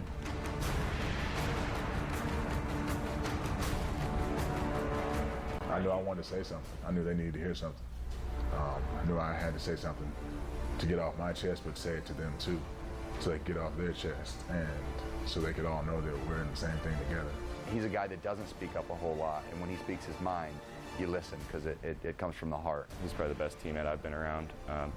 Some of the things he said in there, it just locked us in, gave us the confidence, and he told us we were the best team, and we believed it.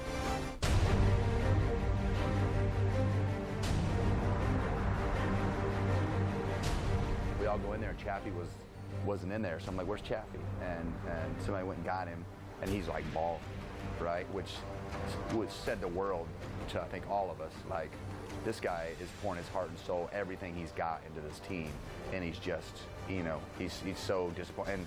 And so we're trying to lift him up and be like, bro, we wouldn't be there without him. You're the guy that helped get us here, and everybody is responsible for everybody. It's not one person's fault. It never is one person's fault. The last thing you really want to do is come together at that moment, and that's why it was important, because it was like our team needed to come together. Like in that moment when we felt the most stress, like maybe this is not going to happen the way we want to, for us to not get secluded and go away, but to come together and say, this is happening, this happened, but we're not done. And we needed a voice to say that, and Jason Hayward was that voice for us. You know, got guys crying in there. You had, you know, Chapman had just given it up, and you've got everyone else saying, like, no, we're going to pick you up. You know, we're going to go out and do this. And Hayward, who had such a tough season, having the guts and the innate leadership ability to speak up. It's almost like a standing 8 count. You know, you get smoked and you're down a little bit, but you're able to get back up, regather yourself, and get back out there and fight again. So it was the most fortuitous mini rain delay timeout I've ever been involved in. Yes. Did it matter? Yes, it did matter. The thought that we would get all the way to that game and then have it go against us was, I mean, it was just unthinkable. Like, to have to go back to Chicago and say, okay, well, we got this close, but next year we're going to pull it over the line. Because you spent all this time in the weak moments, you know, up to the game and during the game, thinking about just how hard it is to get to that moment. You don't want to see that moment get away from you. For me, the biggest point was him standing in front of that team, taking the leadership role, and how everybody in that room was just looking at him like he was larger than life, and everybody ate every word that he said. You know, I didn't even do it to lead anything. I'm just being myself. You know, I just did it because I give a damn. And like, when I told them I love them, like, I mean it, because they saw that in me already.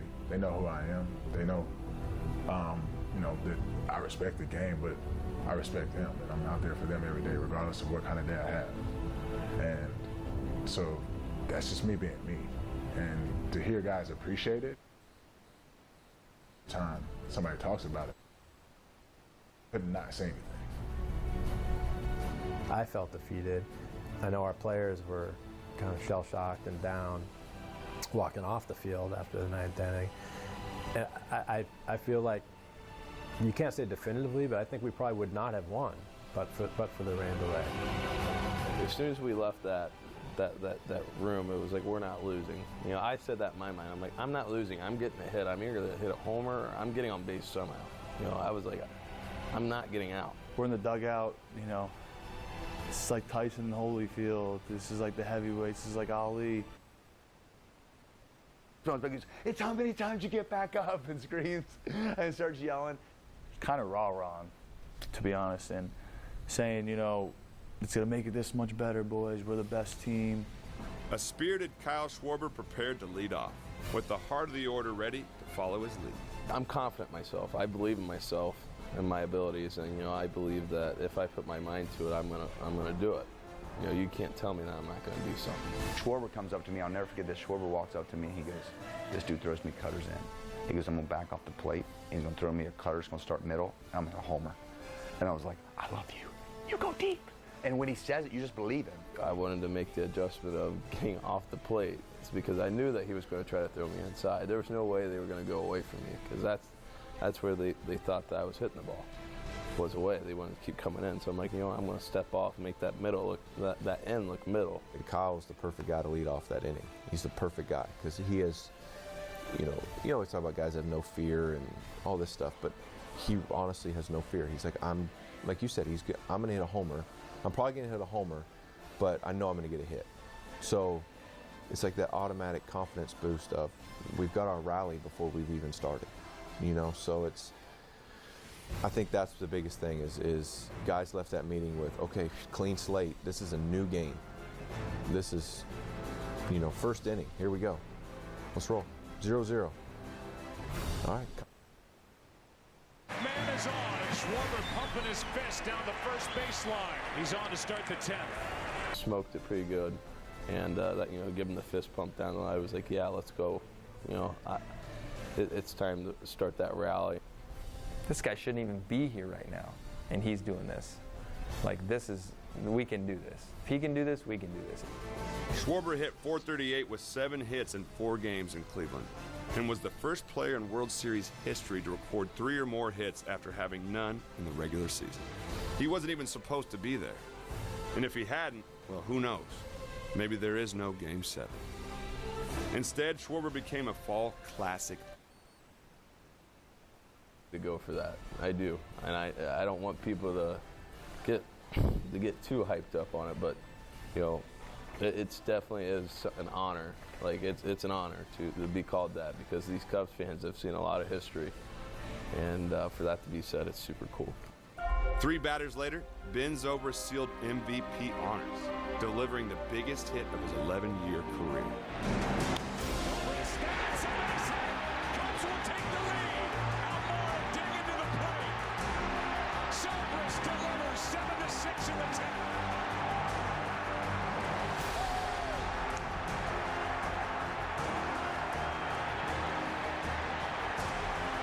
I don't think I ever could have understood at the moment what kind of impact it would have had. You can't think about that. You can't think about what it's going to do. You just got to do the best you can in that moment. One of the reasons Ben Zobrist is a Cub this year is because he stays in the moment and he's delivered in those clutch situations for other teams. And you know, of all the guys on the lineup or in the lineup, I mean, he could be the one you'd pick to be in that clutch situation. Call it what you want. If we were cursed before, we were blessed in that moment, right?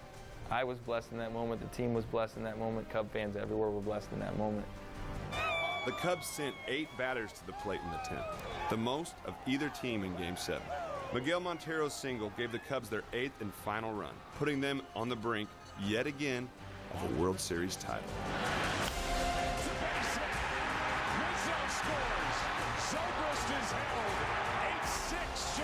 They gave me a good pitch to hit, and I got the hit. I got really emotional. I got really excited about it because, you know, obviously, when you got that opportunity, and especially in the Game 7, and you come through it, it's just a great feeling. We, the entertainment-loving people, want all our rooms to be TV rooms. Because those are the best rooms. Because they have TVs in them. And when we're not in those rooms, we want our shows to go with us. Anywhere? You got that right, Kid Show Thing. Get a DirecTV all-included package for 4 rooms, only $25 a month. Price guaranteed for 2 years. Available for AT&T Unlimited Plus customers. So, like I was saying, both the Elantra and this Sonata have an available turbocharged engine. You do? And they both offer available lane departure warning. Really? Hey, glad I didn't mention automatic emergency braking. Wait, it can stop itself? So about that America's Best warranty. Better is the reason to buy Hyundai, and this is the reason to buy now. Hurry in and get up to 25% off a 2017 Sonata. That's $6,750 in total savings. So, Amara, you're a Verizon engineer. Tell me, what's one really good reason why the Samsung Galaxy S8 is better on Verizon? Well, we have the largest 4G LTE network in America. Yeah, that's a pretty good reason. And the most reliable. And with unlimited, you get full HD video. Oh, wow. Yeah, that's 2, maybe even 3 reasons right there. It's exactly 3. Okay, sure, whatever you say. If you really, really want the best, switch to Verizon Unlimited and get the Galaxy S8 for just $15 a month. I saw you take those phones, you know. No, you didn't. Welcome back to Wrigley Field. Good news. We are hoping to get this game started in about 35 to 40 minutes. So around 8:30 or so as the Cubs host the Phillies to open up a 7-game homestand. The Cubs are in first in the Central, Phillies in third in the East, and more of Rain Men. Coming up, we'll have baseball shortly here on CSN.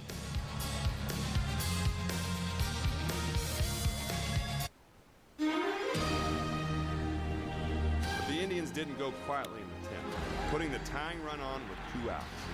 Having warmed up 3 times prior, Joe Madden turned to Mike Montgomery for the final out. He had never this point anyway, coming into the game, let alone having warmed up as much as he did. So he didn't have much in the bullpen, so he was going off of that. And then what Miggy told me, he told Monty on the mound, Monty goes, how are we going to attack this guy? And Miggy goes, I don't know. Well, let me think about it for 60 feet. When he came to the mound, he goes and he says to me, he's like, how do you want to go through this guy? I'm like, I don't know, though. I really didn't know. I have no idea how I was going to start him. I don't know. I didn't have any idea. So I'm like, I don't know. He's like, oh. But don't worry, just throw whatever I put down. I figure it out.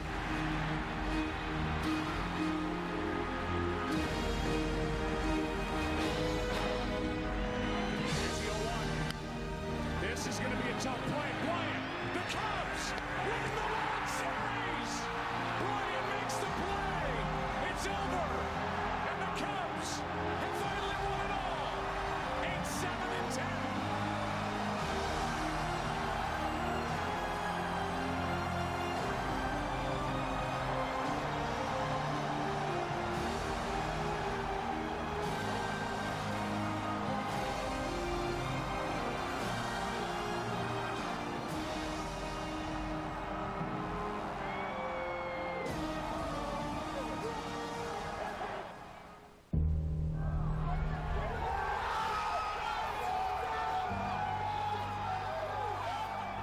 In as classic of a game as there's ever been, the Cubs' historic win ended the longest drought in professional sports history, sending Cubs fans across the country into a once unthinkable state of euphoria.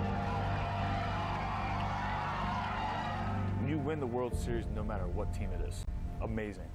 To do it and break the curse and a new tradition here, a new era that no one has ever seen, is an amazing feeling. And I just look back at, I've seen some clips of just, it's every bar in this city, no one's talking.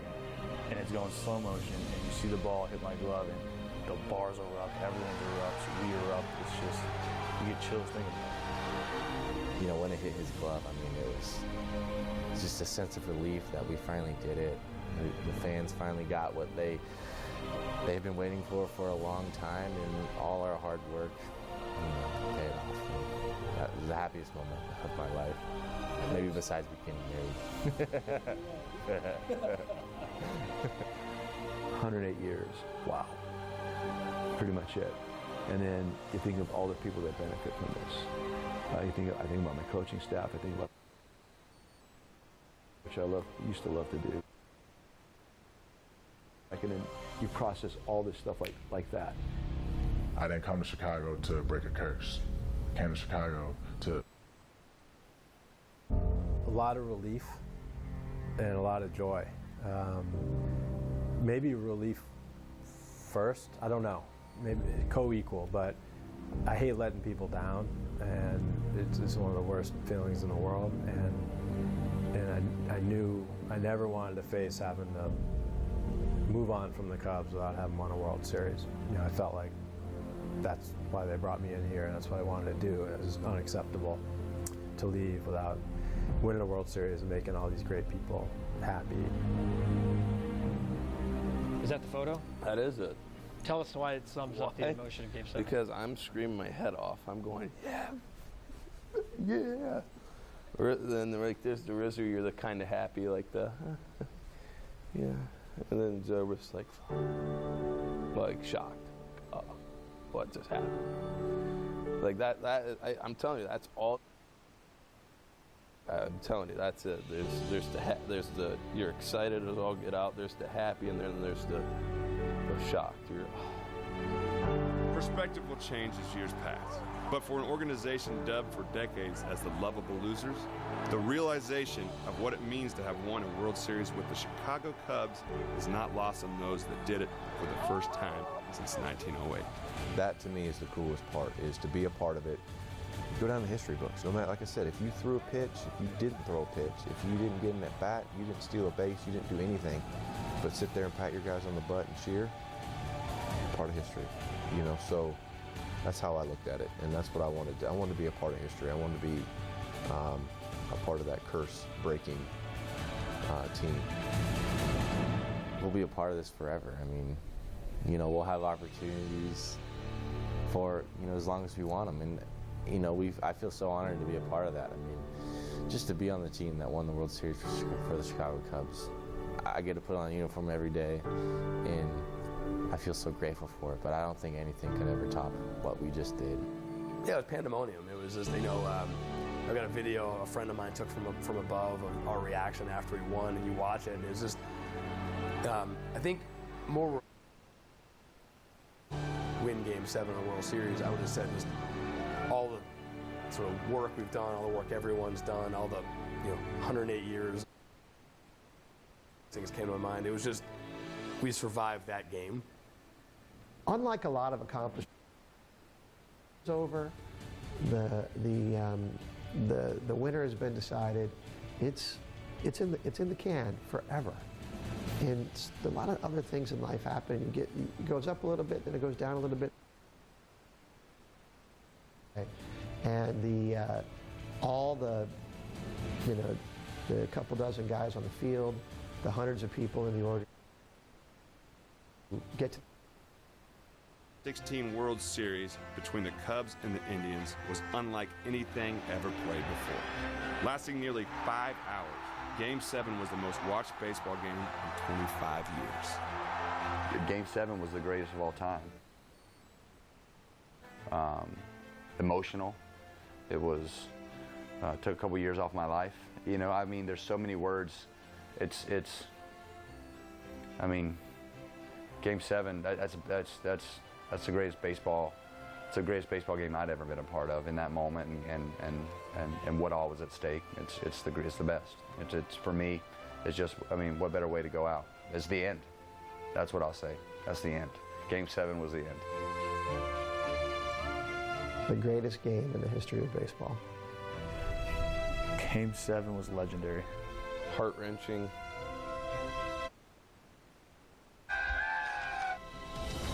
The best feeling ever. The best sports game was like, the 2016 World Series Game 7. Crazy. That's the only word for it. It was as great a feeling as I've ever had in my life. To have that kind of experience with people you believe in and people you respect, and have it hang in the balance like that and be so dramatic with so much meaning and resonance behind it. I don't know that we'll ever replicate that again. I don't know that I'd ever want to. Game 7 was beautiful. It was beautiful, and probably as it should be. Nothing was supposed to come easily for the Cubs, Chicago Cub fans. It didn't come easily, and it'll never be forgotten the way it concluded.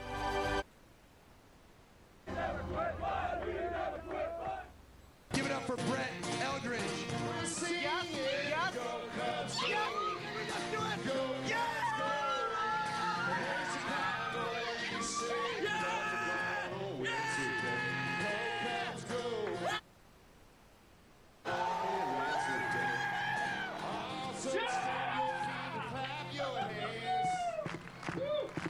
Chicago Cubs are the greatest fans.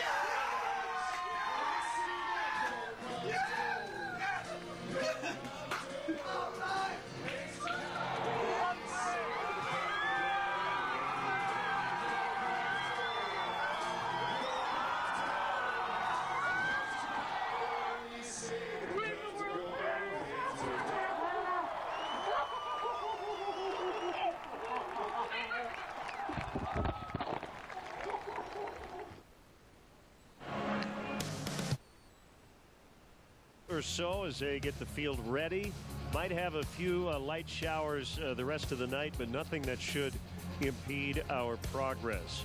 Coming up next, we'll have Inside Look with David Ross, and when we have baseball, it'll be Brett Anderson for the Cubs tonight. Phillies and Cubs coming up.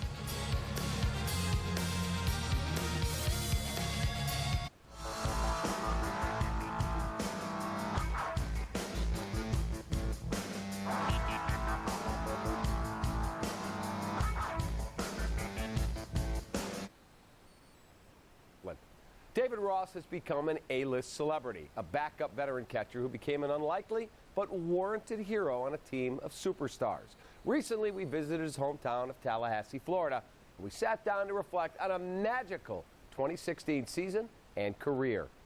Coming in, the one thing you worry about as a young team is like, can we play winning baseball in the playoffs? We proved it the year before, but again, this is an established veteran group that's very talented and knows how to win, especially in October. So that was a challenge, and These guys, I tell everybody, it's like they just continue to rise to the occasion.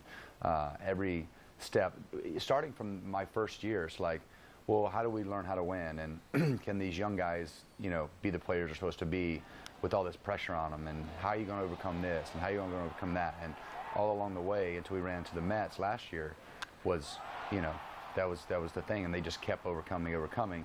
And then this year, it was like from day one, it was all, you know, expectations and pressure, and Joe says embrace all that stuff. But you still, these guys did and rose to the occasion. You still got to go out and do it. And it's kind of cool as the older guy on the team that has seen so much in baseball, that you see such a mature young group go into that kind of atmosphere and do what we did. If you've followed us all year, the true Cubs fans that have been with us for the last for my stint here and what I've come here and observed, it doesn't shock you, because these guys just continue to have these big at-bats in the big moments, and they're 21, 22, 23, 24. Addison Russell, you know what I mean? I look at, you know, some of these guys that come up and they're in these big, they get these big hits, like in Washington with Almora, and even in the playoffs, and going in and facing a closer, and a line drive to center field, just these professional at-bats and these huge moments, and the biggest moments of their career, and they just don't seem phased.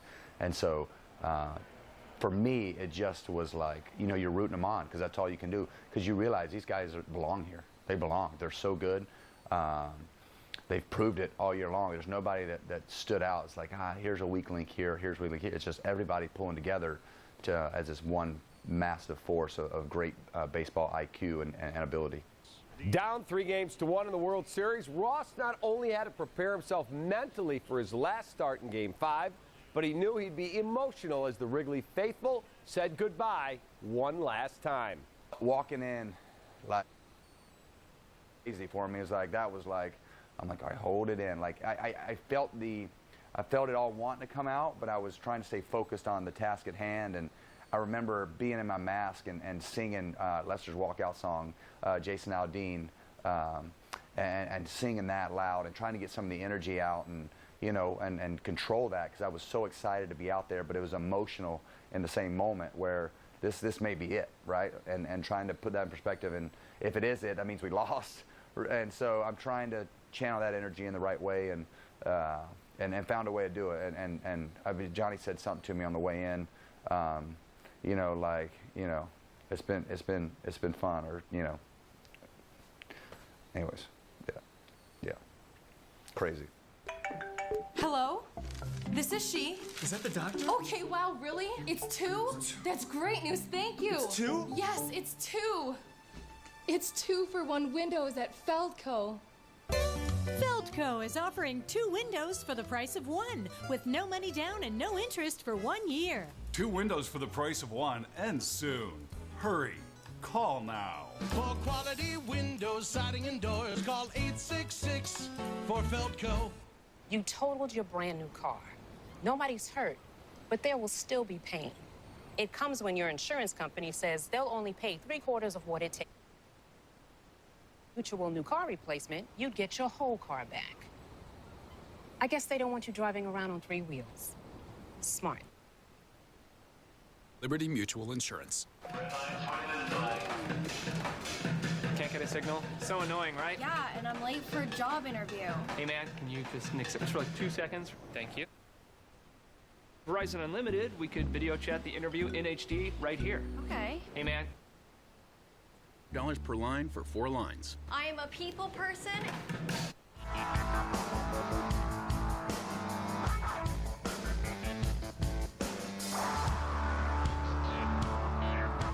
The regular season was an emotional roller coaster for David Ross, but that paled in comparison to the playoffs, where he was always just days away from his final game. And Game 7 was more than he or anyone ever could have expected. The month of the playoffs was like a full season to me, because the intensity that you're focused is on another level. You're just in on every pitch, and it's mentally draining. You're just exhausted after it's all over.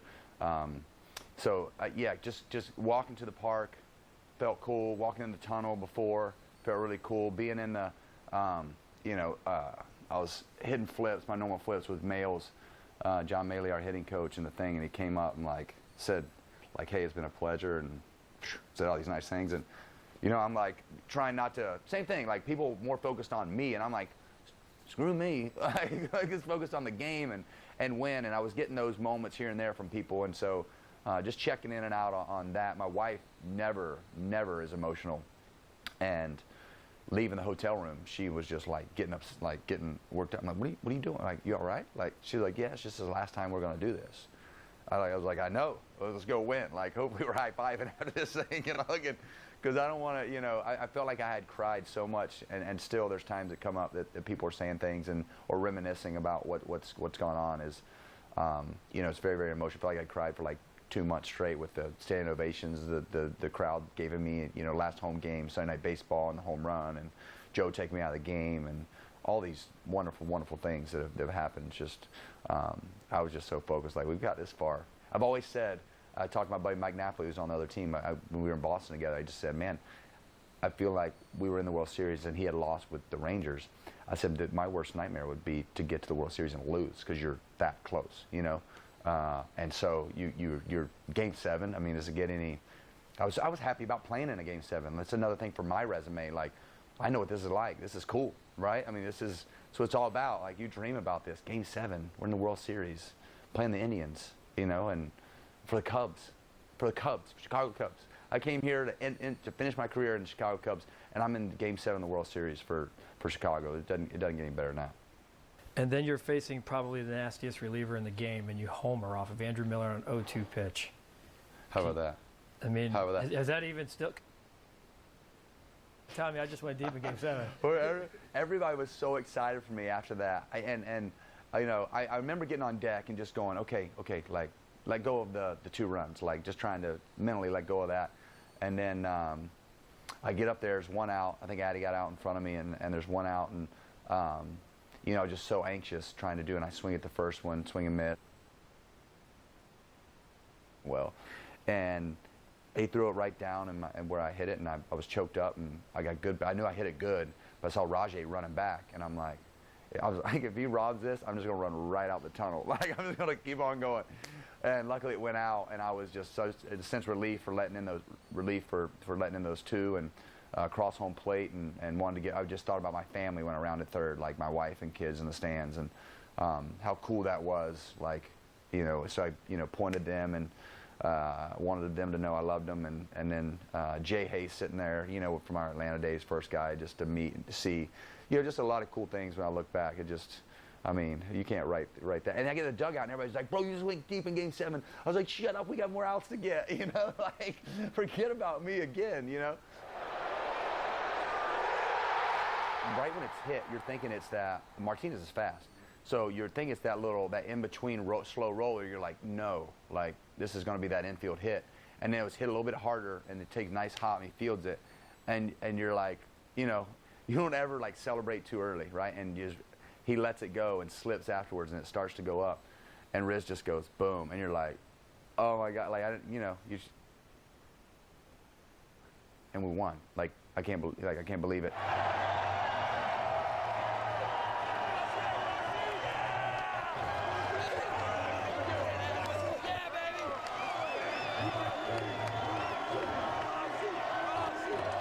Man, like I've talked about 100 times, and my eyes well up every time, man. These dudes, excuse me, these guys, man, they treat me, so great.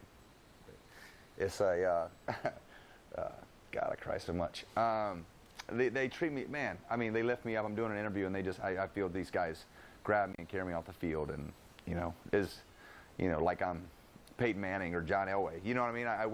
We win the World Series, and I get carried off the field. I'm the backup catcher, a role player, a guy who just tries to find his way and want to win and be a part of something special. And to them to do that, and I don't even know somebody puts you on their shoulders. You don't even know what to do with your hands. Like, I don't know what to do. Like, do I wave to or what? It was just such a cool thing for me, and I don't know that I deserve any of that, but these guys have treated me phenomenal, and this organization, the front office, the coaching staff, and then for them to do that, just showed a lot of love and stuff that I knew all along is how much they cared about me, and them to show the world that stuff is just, it amazes me, and it's just been, I still think, I still can't wrap my brain around it. Like, who gets carried off the field for the Chicago Cubs, and why was it me? You know what I mean? Like, it just, those things, it says a lot about them, just how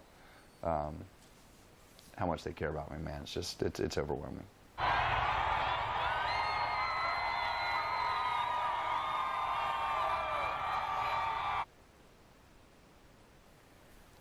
You get clipped, don't you get clipped? Yeah, still, like, my nose is still a little red.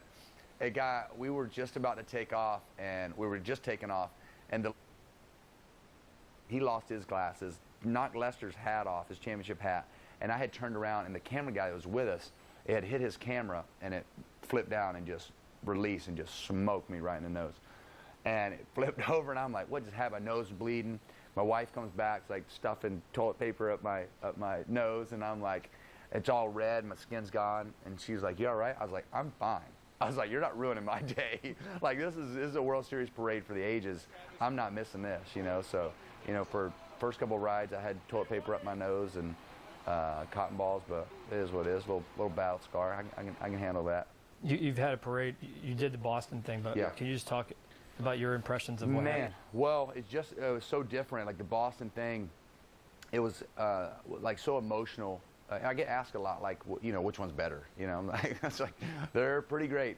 The Boston thing was more emotional with what was going on with the city and the bombing and the Boston Strong and all that. So you just felt the love of the city, of like so much tragedy had happened, and now they have something to celebrate. This was just like a party that had been waiting to happen for 100 years, over 100 years, and everybody was out there and just going crazy. People everywhere. I'd never seen nothing like that. People everywhere. And then you step up on that stage, you get out there, and you get close to the park, and you start to turn that corner, and it's just a sea. I mean, as far as you want to see. And we're up in these high double-decker buses, thousands and thousands of people. And then you get to Grant Park and get up on that stage, and it was people and then the treetops. Like, you couldn't see any break in the grass it felt like a mile. I don't know how far it was, but from our stage to the treetops, there was just people and signs and people on people's shoulders, and looking up in the buildings. We were riding down Michigan Avenue, and people were hanging outside the balconies and looking out the windows, and there's just people everywhere. It was really, really cool. And then, they saved me to talk to last, and I was gonna say, I wanted to say, what I wanted to do was, thank the guys and my family, and I really want to tell the fans, like, what each dude meant to me, like this. He's such a professional. Jason Hayward, Anthony Rizzo, what they meant to me, and why it was important to me. And Riz went on before me and got all like emotional. He's like a brother to me.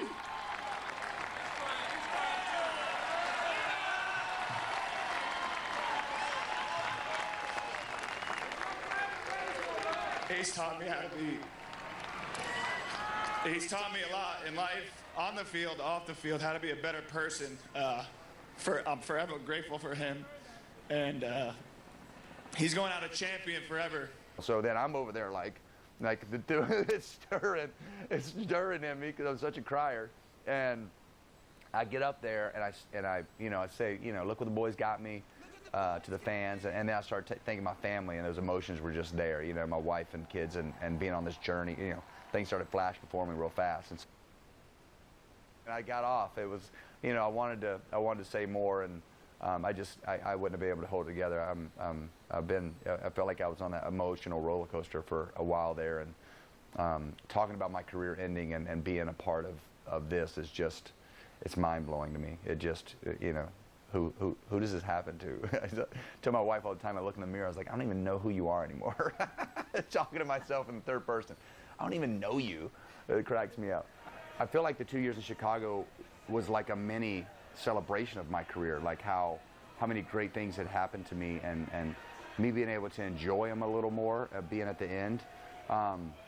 It's hard to put into words just how that all feels. It's just, you want to sound appreciative, but I don't want to undermine anything. They're all so great, like just the things that the boxes that got checked for me, and things that, you know, you set out as goals. You know, I definitely want to catch a no-hitter. Jake Arrieta gave that to me, like, you know, connection for every game. I got it laminated and sitting right behind me. So, you know, Joe taking me out, that is a sports town, and I get, you know, like 5 standing ovations that night with and go ahead and hit the homer, right? I got one and hit a homer. Like, I floated around those bases. I don't even remember my feet hitting the ground.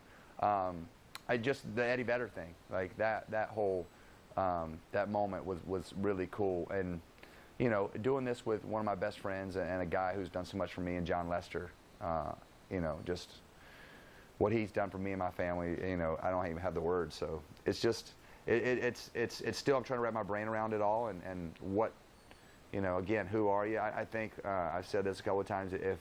If they were to you know, do my last year in the script, in a movie script, I don't think anybody'd buy it. It's not believable. Like, all this happened to this one dude, like, who is a career 220 hitter, you know? Like, it's like, who is this guy? It just kills me.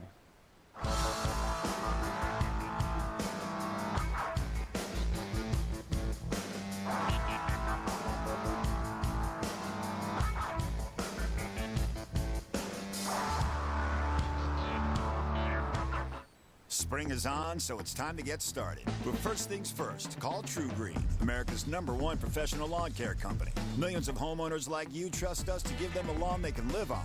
And tailored care plans ensure their lawns get exactly what they need to thrive. Guaranteed. Lawn plan today for only $29.95 and live life out. So don't wait, act now.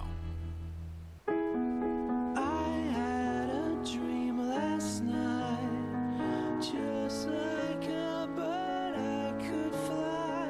You were there by my side when I woke up. The best wish you can make is a wish for someone else. Wish online or at the BMO 200 fountain. Helping you give back. That's the BMO effect. Spring is finally here. Time to find the perfect Honda to take your family out on the open road. Whether that's in the Accord or the Odyssey, with an available built-in Honda vac. So hurry in to the Honda Dream Garage sales event.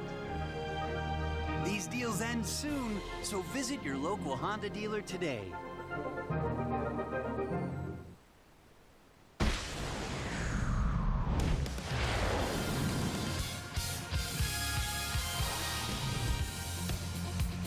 We are almost ready for baseball. After a rain delay of about an hour and a half, the Phillies and the Cubs will open up a 4-game series here at Wrigley Field.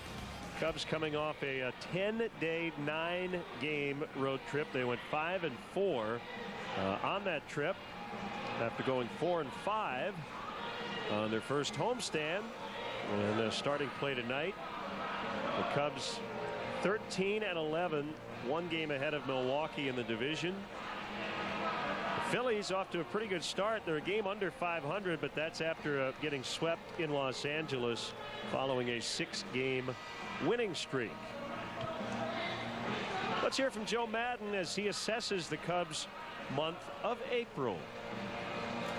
2, difficult trips in the beginning of the season and sandwiched around a really wonderful homestand, but a lot of stuff going on. So listen, I could not be happier with the group right now, the way our guys are going about their business. It's just going to keep getting better.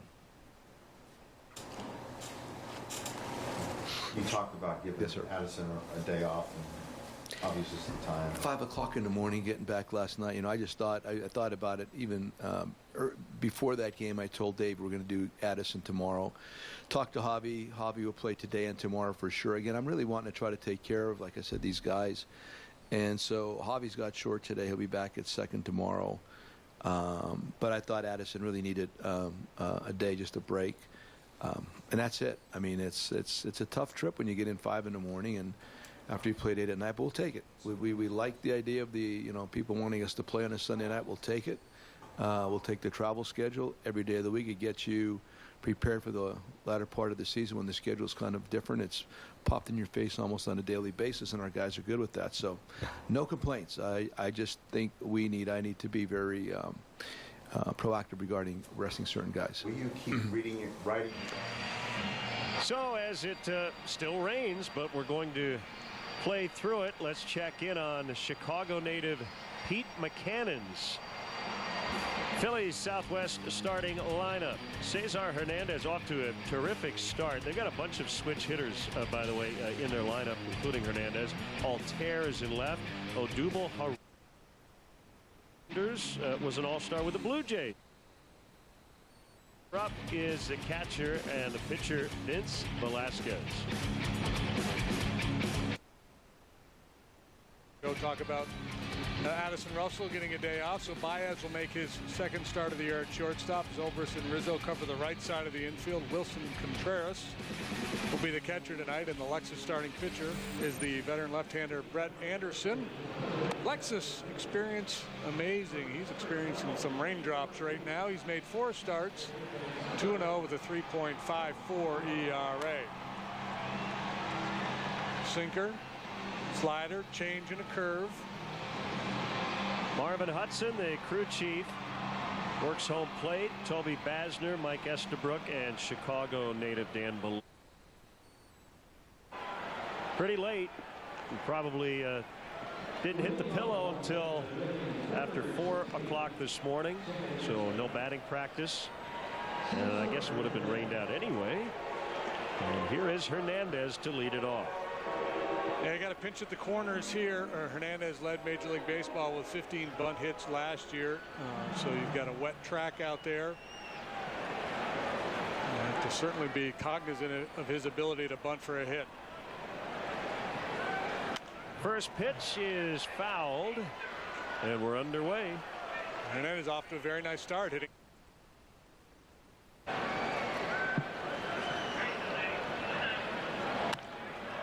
Little blooper, and it's going to drop in front of John Jay. If not for the wet track, he might have ended up diving for that ball, but you could see he was just not sure of his footing.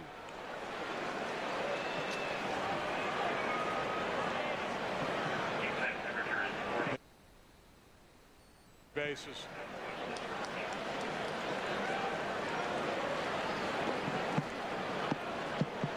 Rain delay 1 hour 25 minutes. The center, and it's 49 degrees.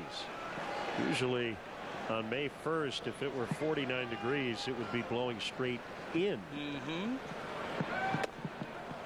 That's the pitch right there. He didn't get a call, but that's where he is at his best. That sinker down around the knees. That was the good Brett Anderson in his last outing.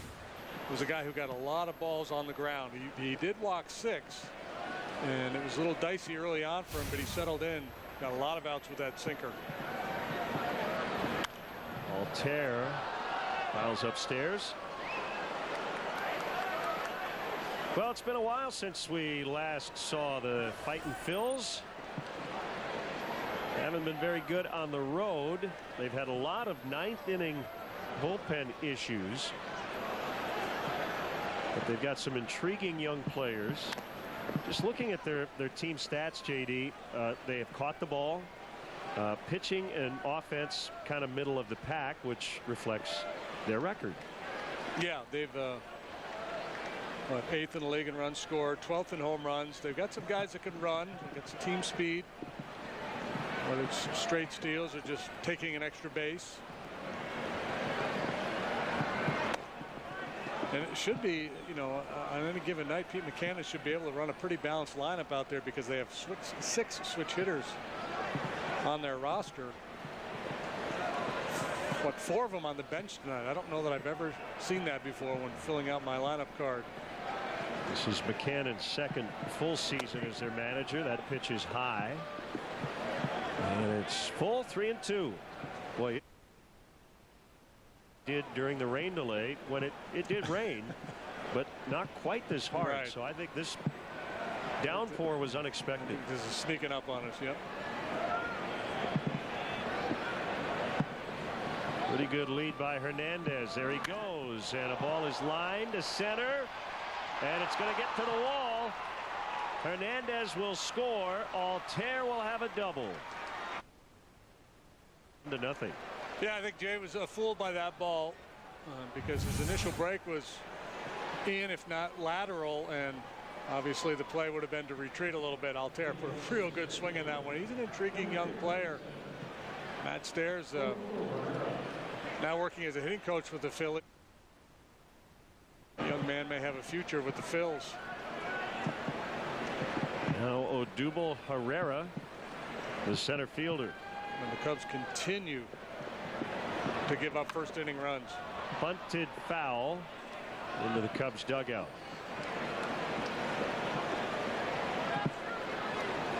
We'd like to welcome all our viewers watching tonight.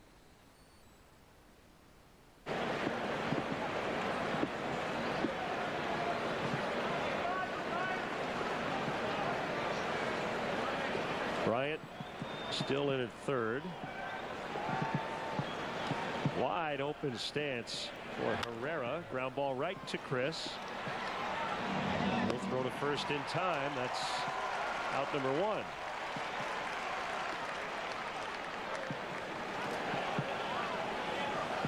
That ground ball to the right side would have gotten the job done, but nothing good happening there for Herrera with that sharp ground ball to Bryant.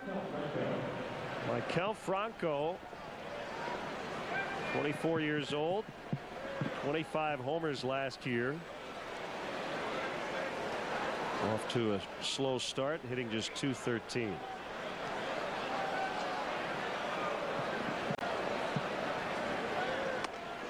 .21 runs driven in for Franco, 8 of them coming on 2 swings of the bat. He's hit 2 grand slams already this year.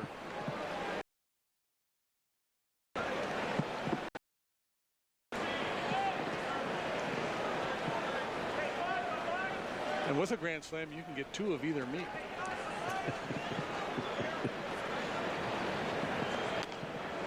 Breaking ball is inside, and it's 2-0. The Cubs dropped 2 of 3 over the weekend in Boston.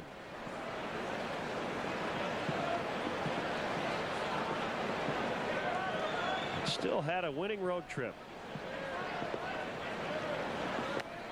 Inside again.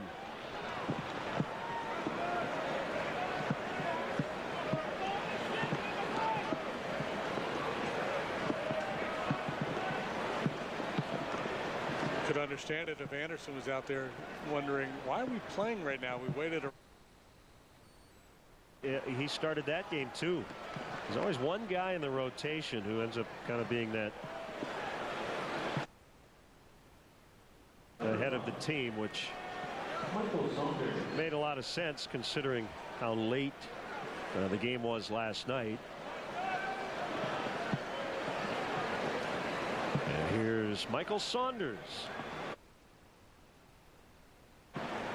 All-star last year with the Blue Jays. Contreras throws behind the runner Altair, who's back safely at second.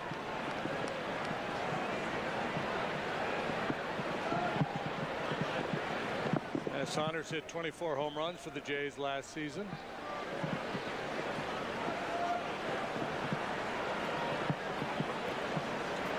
So this is his first experience as a National League player. First 8 years with mostly Seattle. By injuries throughout his career.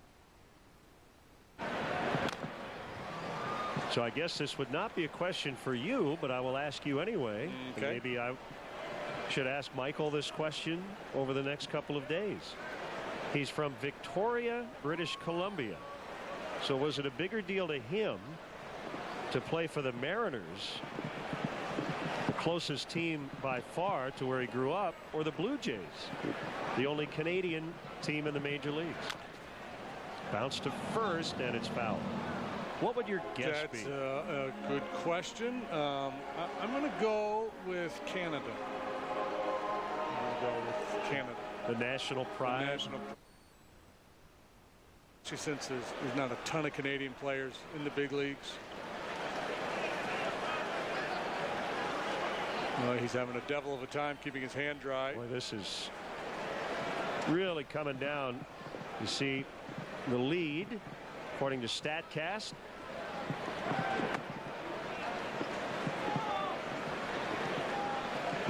Looking back after each pitch as that back foot is slipping a little bit on him.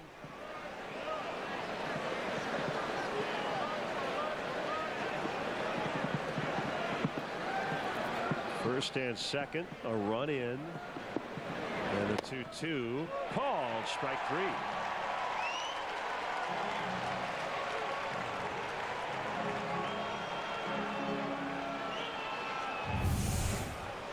Saunders thought it was low.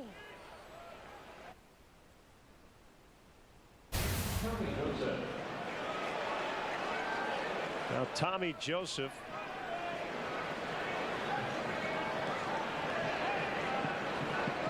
They got to have a guy named Joey Thomas somewhere in their system, don't they? And a strike. Let's hope.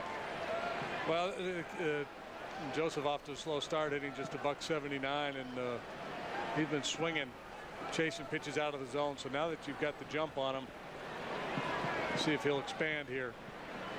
21 home runs and under 350 plate appearances in his rookie year last year.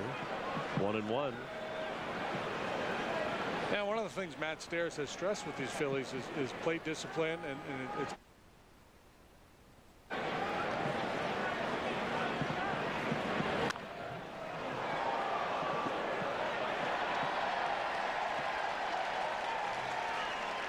find with most hitters when they're scuffling like Joseph is, it's hard to be patient. You're trying to hit your way out of a slump.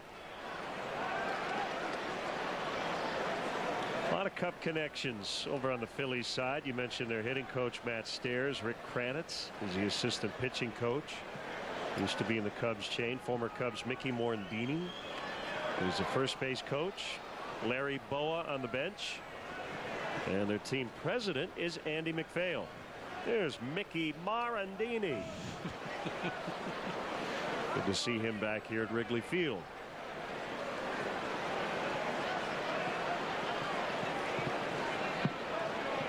The 2-2 is hammered deep to left, and it's going to go. A 3-run homer for Joseph.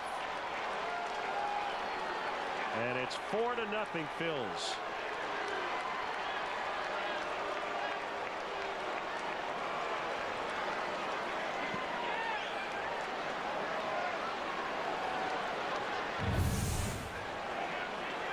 It's our fourth home run replay. You see where Contreras is set up. They're trying to go off the edge or just paint the outside corner, and Anderson just pulls it right over the heart of the plate, middle in. Joseph takes full advantage.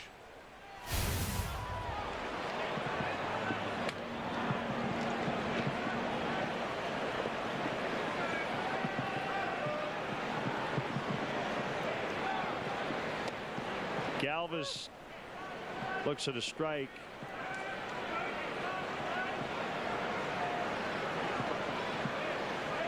Switch hitter. 0-2. Freddie Galvis, one of the more underrated players in the National League. A tremendous defender. Got a career best 12-game hitting streak.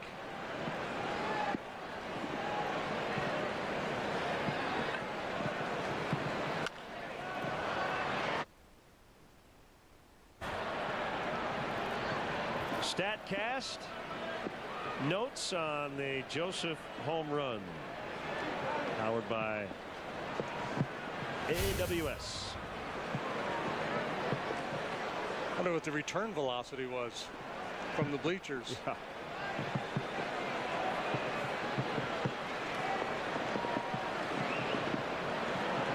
A 1-2.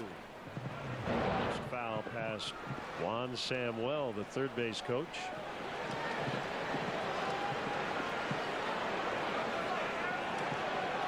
Cubs have allowed a major league high 32 first inning runs.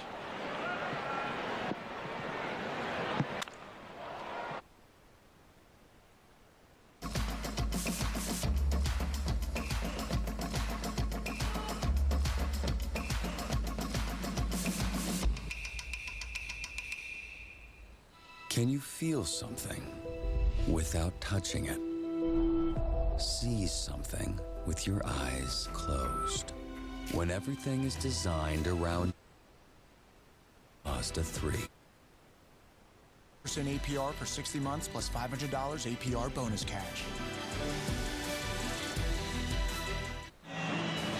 Cubs down 4-0 before they take their first shot at Vince Velasquez, their Southwest starting lineup. Schwarber, the red-hot Chris Bryant, Anthony Rizzo, 1, 2, 3. Zobrist, Hayward, Contreras, 4, 5, 6. Baez, the pitcher Anderson, and John Jay, 7, 8, 9. The Miami Marlins have made fewer in the National League. Altair, Herrera, Saunders in the outfield. Franco, Galvis, Hernandez, Joseph third to first. Cameron Rupp is behind the plate. And the starting pitcher for the Titans tonight is 24-year-old right-hander Vince Velasquez, 1-2 with a high ERA, 6.33. He got off to a rough start. He's been better his last 2 starts. Got a good arm, boy. He can go mid-90s with the heater. Those all 3 your basic secondary pitches, curve, slider, and change.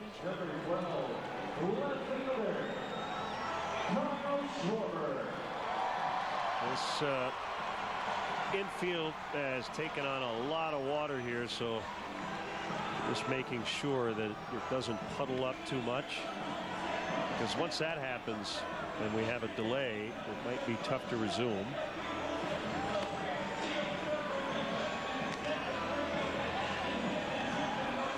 Velasquez was a second-round draft pick of the Astros in 2010, and then December of 2015 was traded here to the Phillies along with Mark Appel, who was the first pick in the draft. He's currently in the minor leagues. Ken Giles, the relief pitcher, went the other way in that deal. There are other principles involved, but those are the main.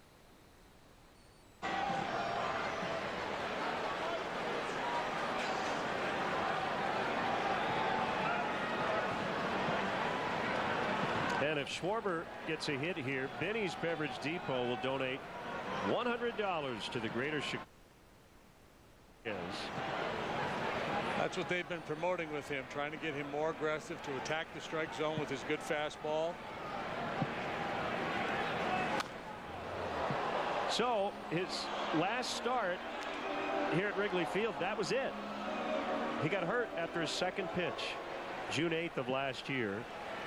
Bicep strain. He went on the DL the next day. See, they are shifting.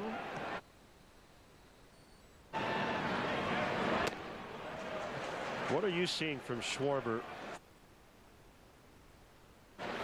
Maybe a little willingness to expand, but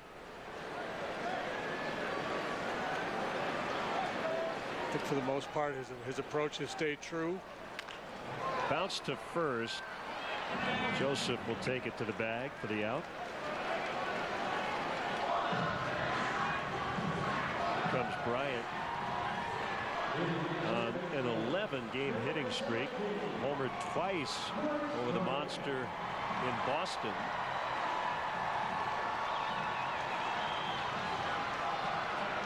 And it has just about stopped raining. Now the wind is still gusting straight out to center field.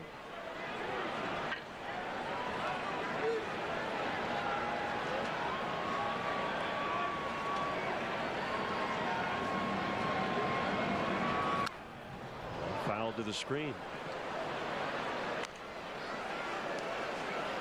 The other day, the Cubs shift report I looked at, it said that to start the year.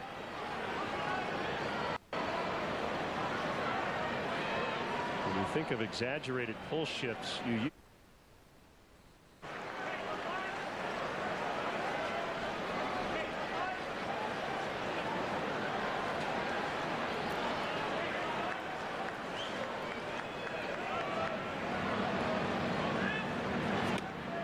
occasionally hit the ball on the ground to the right side of the infield, but not very often. It's not where his swing path is going to take him.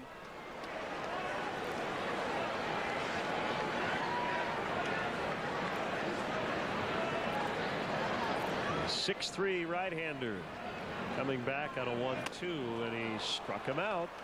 And 96-mile-an-hour challenge heater there. That was pretty impressive. Rupp keeps calling for that elevated fastball, and Velasquez is not really throwing it as high as Rupp has asked for it. But at 96, he's able to slip it by Bryant. Early last year, Velasquez had a 16 strikeout game against the Padres. That speaks to his stuff. A complete game shutout that night on 3 hits. Didn't walk anybody. Those 16 punch-outs.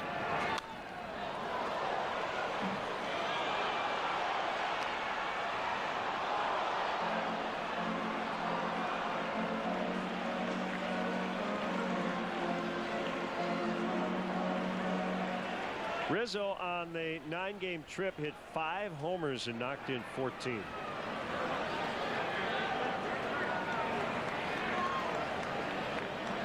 Yeah, he's been good on the heater, so this is a good matchup.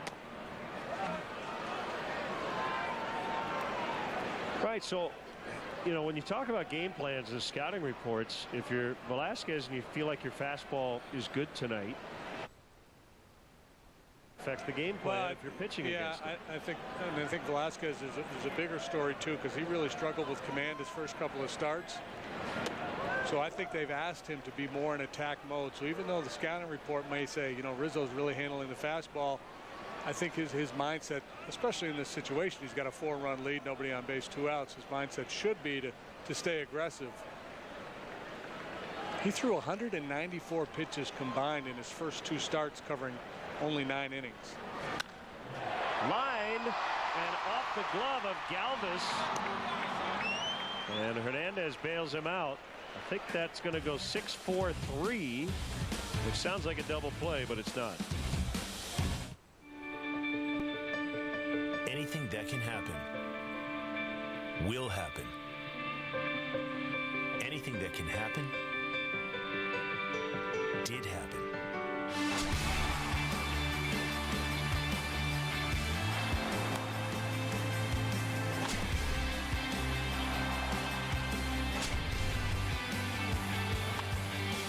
What's next? What's next? What's next? It's obvious they were meant for each other. Always side by side, but never together. Forever trapped in the friend zone. Until finally, they got together at Taco Bell. Check it out. I'm talking about the taco and burrito. Double the seasoned beef, fresh lettuce and tomatoes, shredded cheese, and crunchy chips. The new look.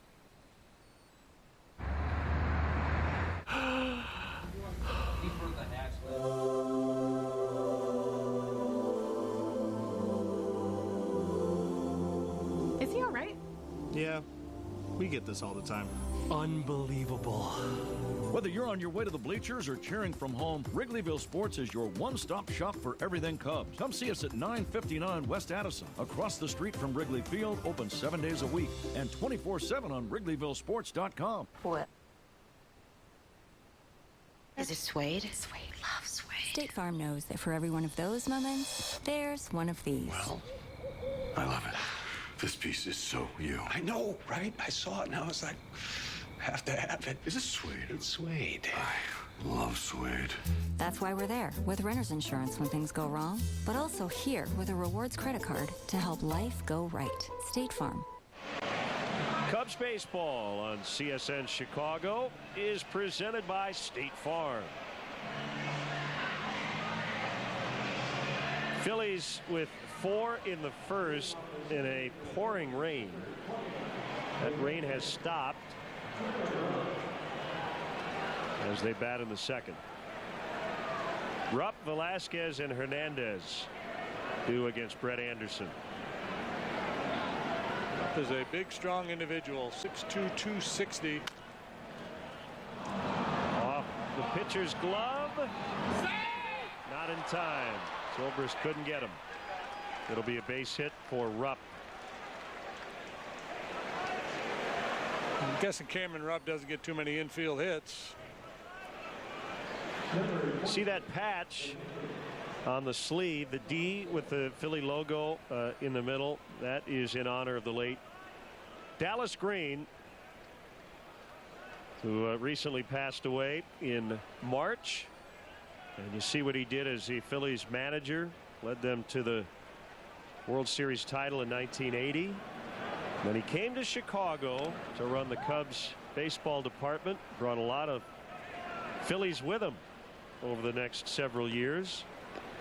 And the Cubs then got to the playoffs in 1984, first time since they went to the World Series in 1945.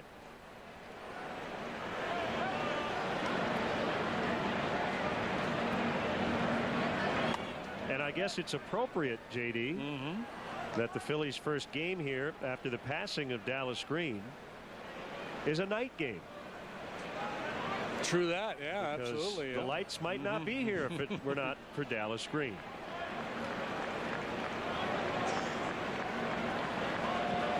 Velasquez hits one in the air to right, and it'll be Jason Hayward to make the catch.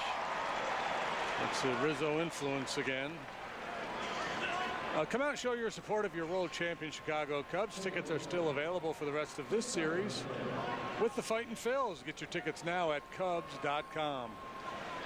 It's a 4-game set. Night game tomorrow, night game Wednesday, matinee on Thursday.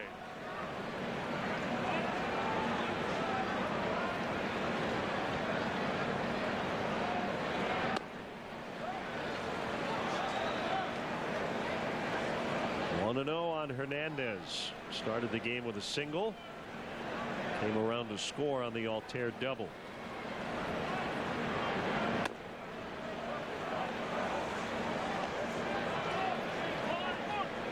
Anderson likes to work quickly. He's a rhythm pitcher, gets the feel for that sinker breaking ball combination. That's when he can put a string of outs together.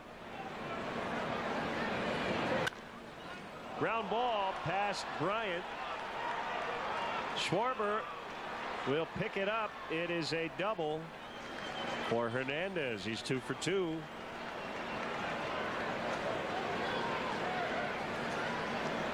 Well, that ball was by Chris in a hurry.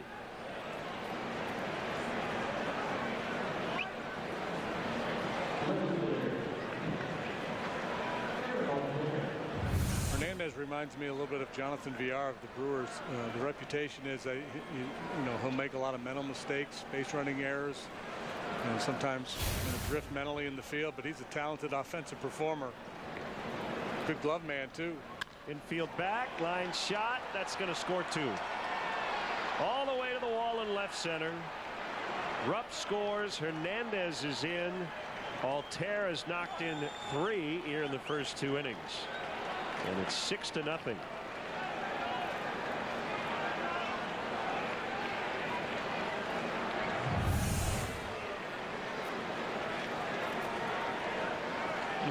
Again, that ball is down a little bit, but it's in. It doesn't have that good sinking action.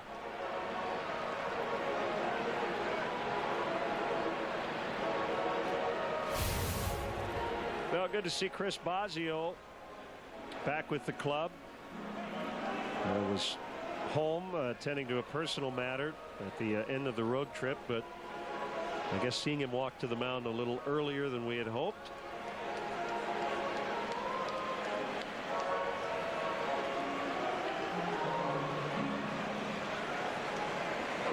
Mike Montgomery up in the bullpen.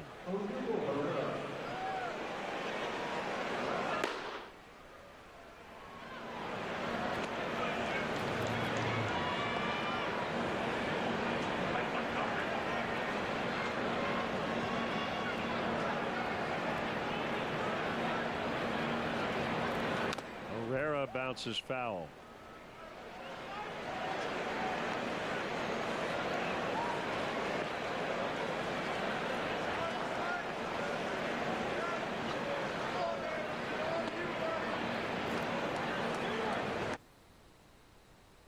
RBIs.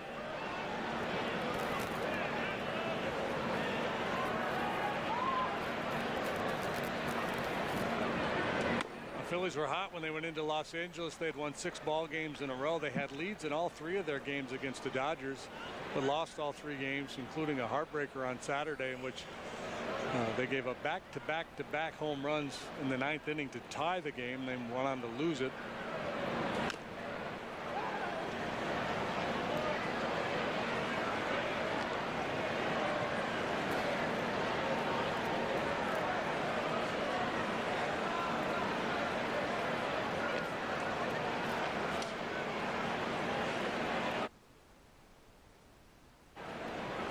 Glory days a few years ago after Ryan Howard left following last year.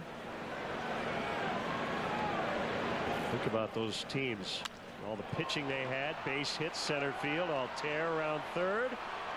Jay's throw.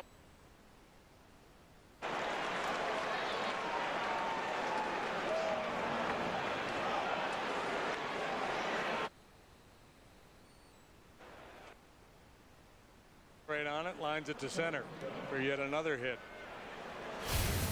Just unfortunate that Anderson had to start this game in that downpour in the first inning, and he was never able to settle in. And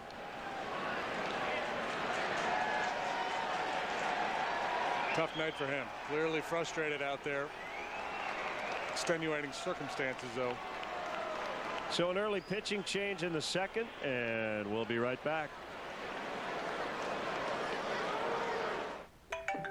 Hello? This is she. Is that the doctor? Okay, wow, really? It's 2? That's great news, thank you. It's 2? Yes, it's 2. It's 2 for 1 windows at Feldco. Feldco is offering 2 windows for the price of 1, with no money down and no interest for 1 year. 2 windows for the price of 1 ends soon. Hurry. Call now. For quality windows, siding, and doors, call 866 for Feldco. You totaled your brand new car. Nobody's hurt.